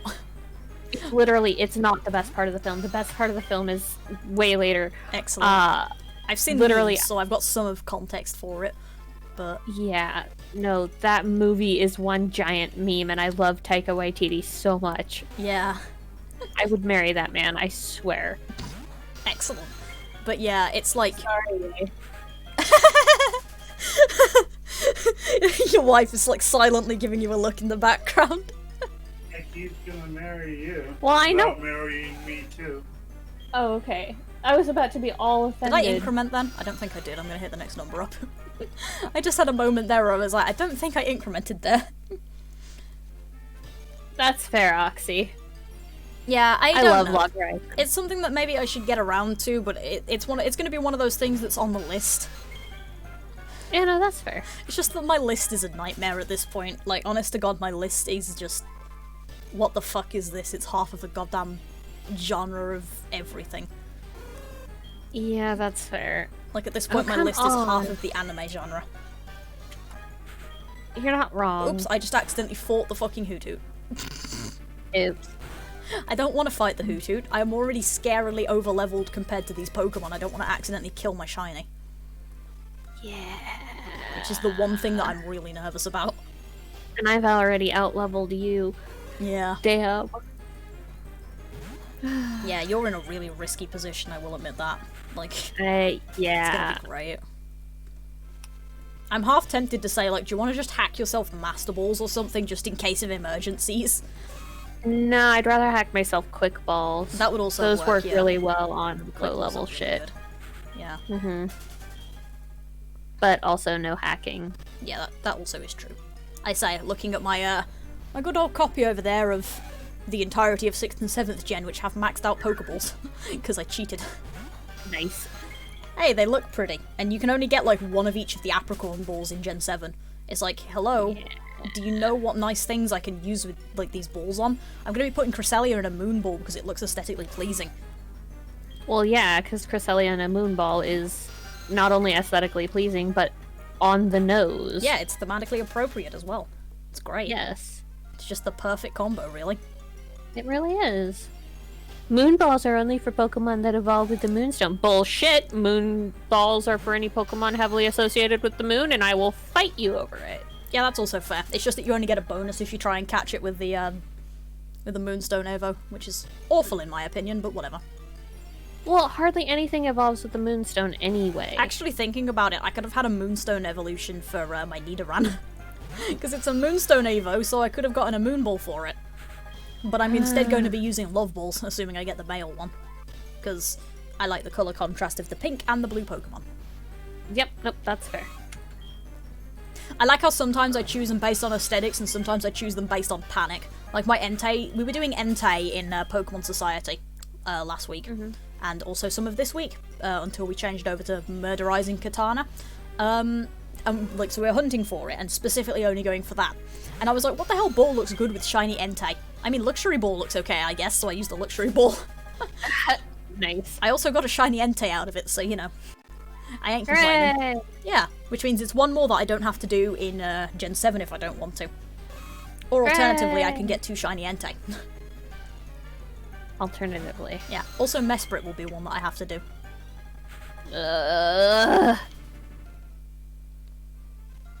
That was a depressed sound. Mesprit is a punk bitch and I hate it. Mostly in Gen 4. Oh hey, Yeah. that's a thing we can talk about. We got Gen 4 remakes. Yeah, we do. Roaming legendaries, how are those going to work, I wonder? Because Cresselia is also on that list. And that's the thing I was saying yesterday, I think, was the 3 legendary birds. Because we had the Gala forms in Shield, so I don't see them coming out again in Gen 4 remakes, but, like... They might... What if they replace them with something else, like roaming Lugia or Ho-Oh or something? That would be very interesting, actually, because they're cover legendaries. Which is Yeah. that's why you don't tend to see them very often in, like, roamer situations, because they're cover art legends. Well, technically, so are the birds, because those were... No, they weren't. That was the starters Yeah, in they Gen had 1. the starters on the Gen 1 covers. Yeah, never mind. My bad. No, it's okay. Forgetting random details is fine. Oh! No! No? Jirachi, Celebi, and Hoopa. Ooh, that would be an interesting trio. That would be a fantastic trio. They're not like thematically linked in any way, except for you've got one space, that would be Hoopa, one time, which is Celebi, and then Jirachi is kind of an overarching, so it still sort of thematically matches Diamond, Pearl, and Platinum. God, I love that. That's awesome. And if you take it another way, you've got dimension, time, and space. Yeah. Because you could take Hooper as dimensions rather than space, take Jirachi as space, just due partly to the Comet story, and also partly to the whole Wish thing, because also it looks like a star, which is also appropriate, and then Celebi still fits into the time thing perfectly. Uh-huh. I just had a moment there. That was a nice feeling. That was like when that happens. fantastic. Yeah, that was real good. I like when my fanfiction brain suddenly shows up out of nowhere and is like, hey, here's how you can make aesthetics. Yeah. I don't understand where the hell that came from on my end, but Who cares? It's a good idea. but those would be great roamers. They would, yeah. They'd also probably end up being 'Cause- fucking shiny locks because they're mythicals, and that pisses me off. Because Because there's no way to get shiny Hooper, the only way to get shiny Celebi is to own Crystal, and the only way to get shiny Jirachi is if you have the fucking Colosseum bonus disc, transfer it to Ruby, and then restart the entire game. Because Jesus yeah, fucking yeah, Christ. that's actually a story. Let's talk about shiny hunting fucking Jirachi. In order to do that, because it is 1 per save file. Not What? Yeah, Jirachi is 1 per save file. So the bonus disc for Colosseum, that's fine. That Jirachi on that bonus disc will transfer again and again and again. The problem is that the Ruby, Sapphire, Emerald games will only take 1 per save file. So, you get the Jirachi. In order to shiny hunt Jirachi, you get the Jirachi, you sit its ass down, you get it on Ruby, you open, and to be fair, you can do this the second you've got your starter, so it's not too much for playthrough, but it's still pretty bad. Because you then check the Jirachi, and if it's not shiny, you do the reset thing for the save file, start your save file over, and send the Jirachi back. Oh my god. Yeah, which is why if I ever had to do that, which nightmare. yeah, it wouldn't work for me because I don't even own the fucking GameCube to run Colosseum or a Wii at this point to run Colosseum. So it's like I can't technically do any of that, but if I ever got my hands on all of that situation, I'd have to do it with both of my fucking DS lights. Like, do one on Ruby, one on Sapphire, and do it that way, just to get the faster hunts, because it would also be the 1 in 8,000 odds. Oh god. Yeah, it'd be a nightmare. I've still got to do Celebi at some point, but that requires beating my Virtual Console Crystal, which I can't be bothered with at the minute. But once I eventually get around to finishing that off, I'm going to shiny hunt Celebi on there, and that's going to be 1 in 8,000 as well. Oh, actually, talking about mythicals, you want to hear a fun fucking story that happened the other day? Yes. So I opened... Also, yes, yeah, we absolutely are crazy. So I opened Pokemon Go the other day for the first time in, like, months. Like, legitimately the first time in, like, 6 months. And the reason for that is because as I was doing, like, my wake-up morning stuff, I went on Cerebi and saw that there was a thing in Pokemon Go for Shiny Mew.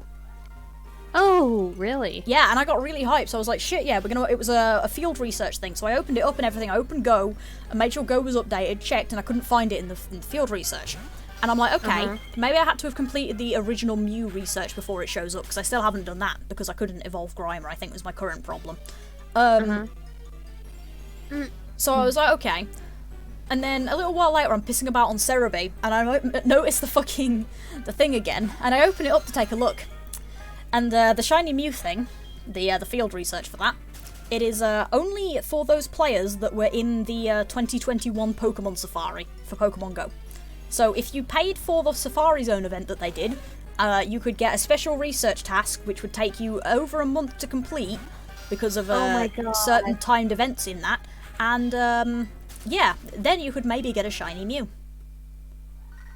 And so at that point, I closed down. I want to kick a bitch in the throat. Yeah, same. Because there is no. Do you want to know the only other way to get Shiny Mew? Is to fucking cheat in Pokemon Emerald.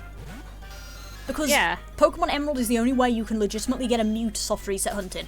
Because you have to, and even then you still have to cheat because the event for the fucking ticket to get to the island no longer exists because it was in like 2003. Or something. Oh, so it's like, well, 2004 maybe. I don't remember. I just know that it was really fucking long time ago. So you can't get shiny fucking Mew anymore.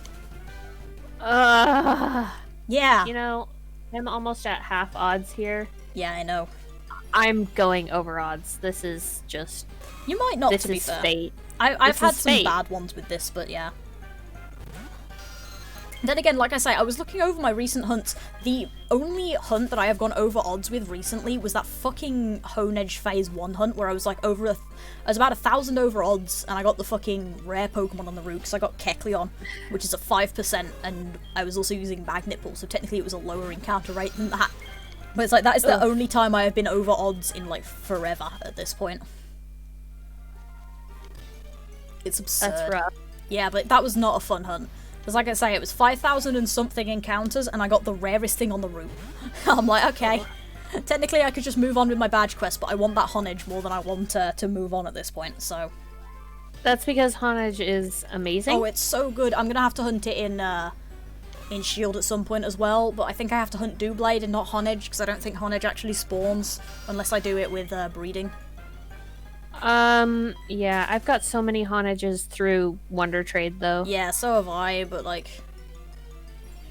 Nobody's gonna put a shiny Honedge up there. Yeah, exactly. Like, the only reason I'm gonna trade out any of my fucking shinies is if they're breed-checked ones. From my crusade of competitive shinies.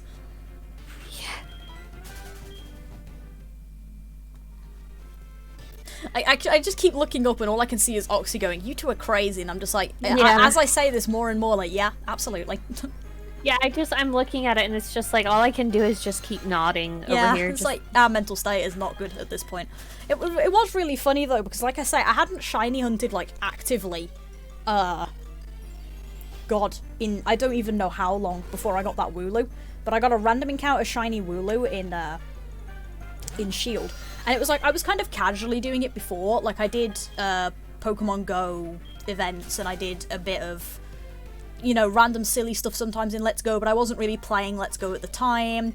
And there was also that Magikarp event at one point where there was like a shit ton of shiny Magikarp all over the damn place, and I got like 3 Magikarp from it. But like other than that, I wasn't really shiny hunting much because I was so bored with it. And then I randomly found a shiny Wulu while I was pissing about in the wild area. and I saw the sparkles happen. Like, I saw it pop up, and I was like, that doesn't look right. And then I saw the sparkles, and I went, holy shit, a shiny. And it was just like, ah, yes, that's the reason I do these. It's like, there's that rush that made me used to do these things quite a lot. Right. And it was like, excellent. I now remember why I do this, and now I'm back on my bullshit. Because I've got people to share this shit with as well, which is even more fun. Like, yeah, I've got I mean, a like, stream set up to do this crap with and everything. I would not be doing this if I did not have you to talk to about this. Yeah, no, I can't. Also, I can't blame you. Oh, what Oxy said about grinding mounts and stuff. Yeah. The thing is like, half the point of doing this at this point is just a chance to sit around and bullshit for Yeah, also 2 that. hours. Honestly, yeah. It's kind of great. Yeah. Like, I know we, like, say jokingly that this is not really shiny hunting, it's a podcast, but I'm not sure how much of it is a joke anymore. Yeah, like, honestly. It's like, at this point, I'm contemplating updating the titles to the SoulSilver podcast, because that's what this is. And then we're gonna get to fucking X and Y in, like, a few months to a year, after whenever the hell we decide to give up on the SoulSilver thing, and we go do something fucking else for a while, so that we're not shiny hunting a badge quest back to back.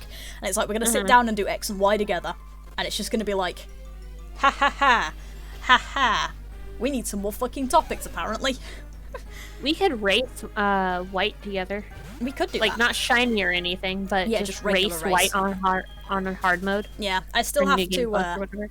yeah, well, the thing is if we set the topics, we'll probably eventually run out of a fucking topic for the episode. And then it'll just turn into the unstructured babbling again. Yeah. But yeah, the thing with, I was actually talking about this earlier with the white and platinum thing. I'm not actually sure if I'm going to do the platinum rando anytime soon, just simply due to the fact that because we're getting remakes at the end of the year now, I don't want to play through platinum, accidentally burn myself out on the Diamond Pearl Platinum story, and then not want to play the remakes.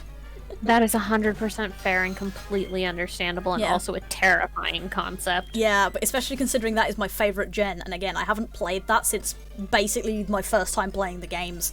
I've seen playthroughs of it, but I haven't sat down and played it myself in, like, forever. So I'm really looking forward to the remakes.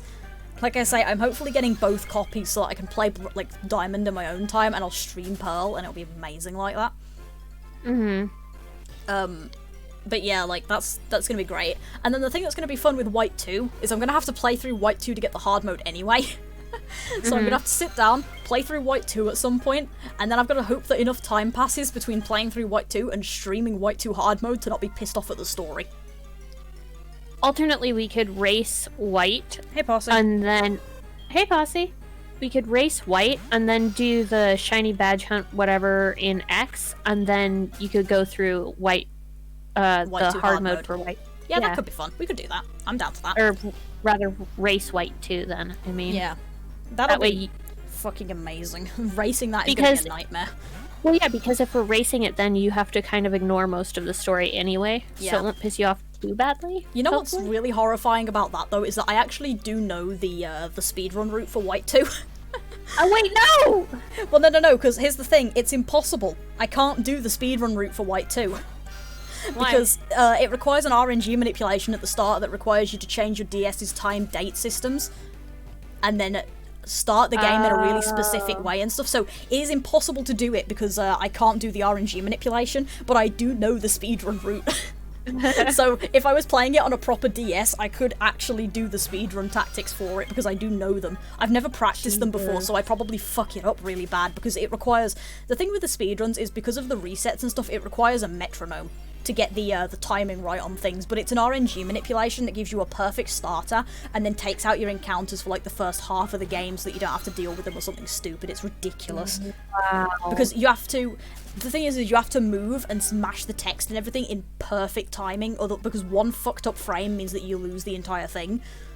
Oh, no. It's insane. Like, I've seen some terrifying things. It's the same in, like, Diamond Pearl Platinum and Heart Gold Soul Silver as well, is there's an RNG manipulation for that, and it's a nightmare to try and, like, watch people start. That's like, terrifying. yeah, it's amazing, but I hate it. There's actually... That's like... The worst one is the Raikou route in Heart Gold Soul Silver, because you start with an RNG manip. You have to keep that manipulation all the way up until getting Raikou, because it manipulates a perfect encounter Raikou, and for that you have to be in step. Every single thing, every battle has to go a very specific way, everything. It's absurd. Oh my God. I don't think the battles matter too much, for like every single step that you take is perfectly calculated and everything to be timed perfectly so that you get Raikou pretty much the second you walk into the grass, and it's a really specific Raikou set in like IVs wise that you can actually use for the rest of the game, and it's mad.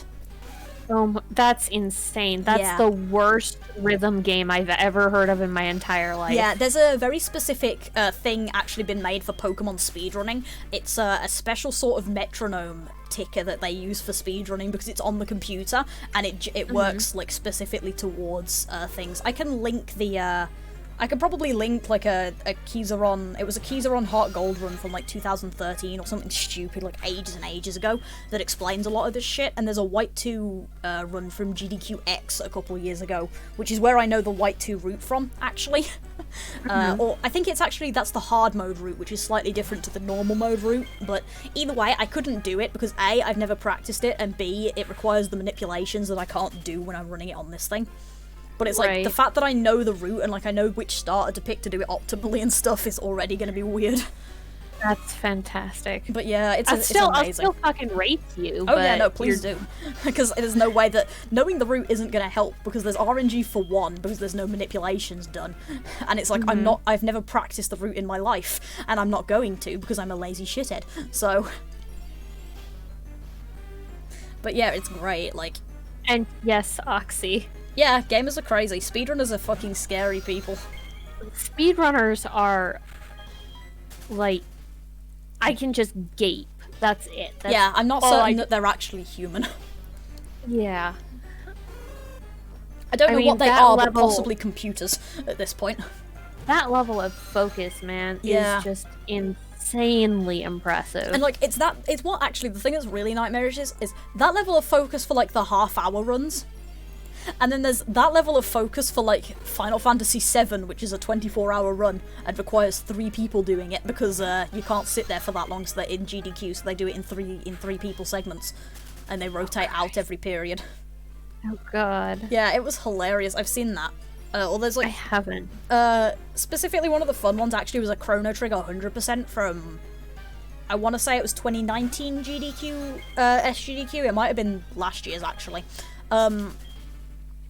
That would be 8. No, it was definitely 2019. Or I think it was. And they did a full 100% Chrono Trigger run that's like 5 hours long. It's like it's like 5.5 hours, and it's the most absurd thing I've ever seen. And I'm pretty sure that is also the race that included them pissing about in front of the final boss for a few minutes in order to try and get a milestone goal with donations. So they actually would have been finished sooner if they hadn't started fucking about in order to give people more donation time. Yeah, GDQ is a fucking hilarious place. I love it. GDQ is great. I really like how we've just kind of randomly started like group watch parties. Yeah, I know. GDQ. It just kind of happened. God, this year's going to be so great, assuming it's at the beginning of the summer, because I'm off school.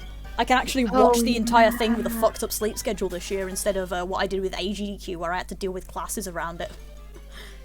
God, I can't wait for GDQ again. It's going to be great. Fun. I might have to see if I can catch any of GDQX this year as well, because that's the sort of autumn period one that happens over a weekend instead. But I don't know if there's... Because the thing is, it's a convention one. I think it happens at TwitchCon. So, or it's something like TwitchCon, which obviously there isn't going to be one this year, because fucking COVID. Oh, there's not likely to be one this year at the very least, so it might not happen, but I might have to see if I can catch one when it does, because it's an interesting event. Yeah. You know, I never used to give a single solitary fuck about this stuff, and then I met you people. Yeah, and we sort of sucked you into it with our enthusiasm. Yeah. It's great, though. Don't get me wrong. Yeah. It's always fun when you accidentally end up obsessed with something because of someone else's joy. Yeah. Never would have considered doing something this bonkers. Yeah. I'm still surprised you're still considering it rather than just saying, fuck it, can we finish this shit, please? Because I know we said, like, end of June, no matter how the fuck it goes, we're ending this bullshit because it's driving us mad. Right, well, see, the thing about me is I have a weird stubborn streak that the more someone Yeah. tells me I can't do something, Oh yeah, no, I know that feeling. yeah, it's like this contrary stubborn streak, so... Yeah.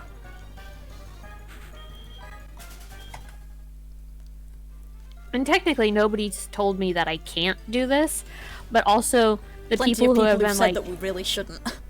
Yeah, plenty of people who said that we really shouldn't, or that we're crazy, or whatever, right? Which is fine, because all it's doing is making me more convinced that I need to do this. It is making me more powerful. It is making me more powerful. And yeah, looks at Ace Attorney indeed. Like, oops, I accidentally fell into a fandom. Yep.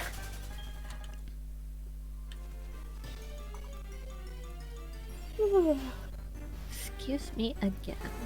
Yeah, I'm getting to that point as well with a lot of yawns. Yeah. It is well, kind of I've got- meditative. Which is Yeah, nice. a little bit. I've got 23 more to go. Yep. 22, actually. Yeah, I've somehow done 500 fucking encounters. Wow, that's hella impressive. Yeah, the bike makes this so much easier because it goes a lot faster. Right. I've actually got a decent clip of encounters too, though. Yeah, you've which been is doing quite well, pleasing. I've noticed.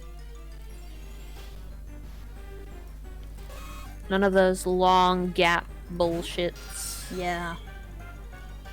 Hey, whoever the fuck that is who's playing really loud music. If I can hear it over my headphones through the window and through your car window, that's too loud. Possibly. Just a bit. Admittedly, I couldn't hear it clearly, but I could hear it well enough, so it's like, you might need to stop, my dude. Right? Oh, I think I counted wrong. That was like 12, not 23. Yeah. I looked down then and was like, did you? Yes, you did. My brain is very slow right now with numbers, so... Yeah.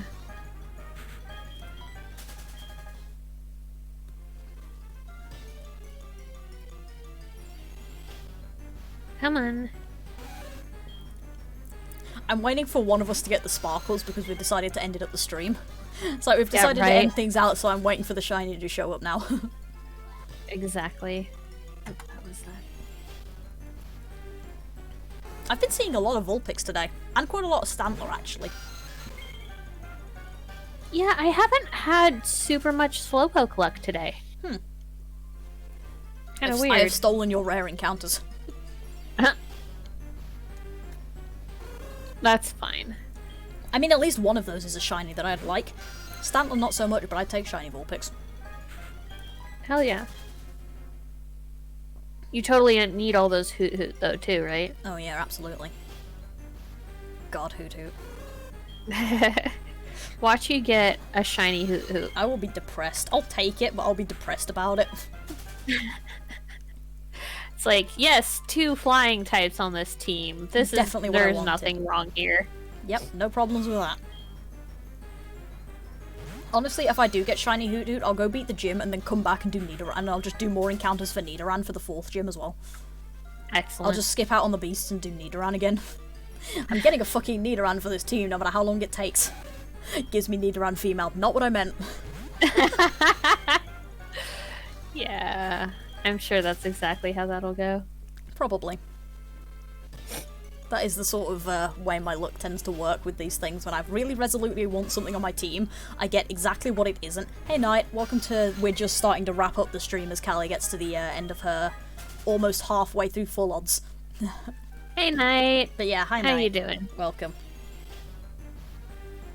But yeah, that is kind of how contrary my luck is. It's one random thing that I really don't want, usually one that's rare as fuck, and then one thing that's almost but not quite what I want.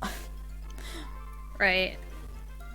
So yeah, that's why I've been so hesitant going back to that X2 copy that I have for Honedge, because I'm like, I know I'm going to get something that isn't Honedge, but is almost good enough, and it's going to piss me off when that happens. Oh dear. Yeah, it's like, honestly, I probably should have just moved on, done the gym, and then gone back to get my fucking shiny Starly, which is going to be my Gym 4 Pokemon. But I want Honedge, it's good. Honedge is a good Pokemon. I love it. It also has and absolutely that's- nothing to do with wanting a ghost type for the fighting gym. Yeah, it And has not wanting a absolutely normal nothing type. to do. Which is what I've got fucking Kecleon. Yeah. Not great. Yeah, just a bit. Yeah, my affection for Honage has absolutely nothing to do with my preference for ghost types. Ghost types are good Pokemon, to be fair. I want a Gengar for the first time in my freaking life. That's a mood. I've never had one because I never had anyone to trade with. Ah, the wonderful power of the internet.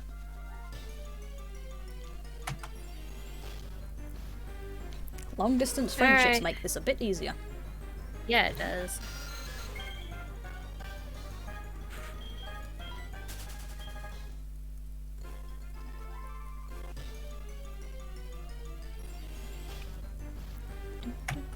Alright, and that's $4,000. Ooh. I'm just going to quickly take me up to 80 then, so 2 more encounters and then I'll be... Or 70 rather, not 80. Yeah, Alright. Just so I'm at a nice round number. Yeah, that's fair. I don't particularly care about round numbers. So. Neither do I, but... Well, I used to care more, in that I'd usually go for a set of 50 or a set of 100 only. But now I just go for a multiple of 5, so... Whatever is closest. Hey Stantler, thank you for ending this out with a goddamn rare Pokemon. Yeah, Machamp was a pain in the ass to try and get for my my decks because I didn't have Pokemon Home at the time. Yeah. Actually, I got a Machamp through Wonder Trade. I was about to say Wonder Trade by any chance. Yeah. I got one through the fucking strong Pokemon encounters. Nice. Or the special Pokemon encounter. Hello, long save menu. Also 19 hours of game time. Oof. Okay. You want to end out first, or shall I? 22 or 08. Go ahead. 2208. Okay.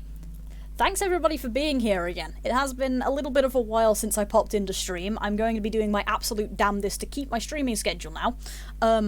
Again.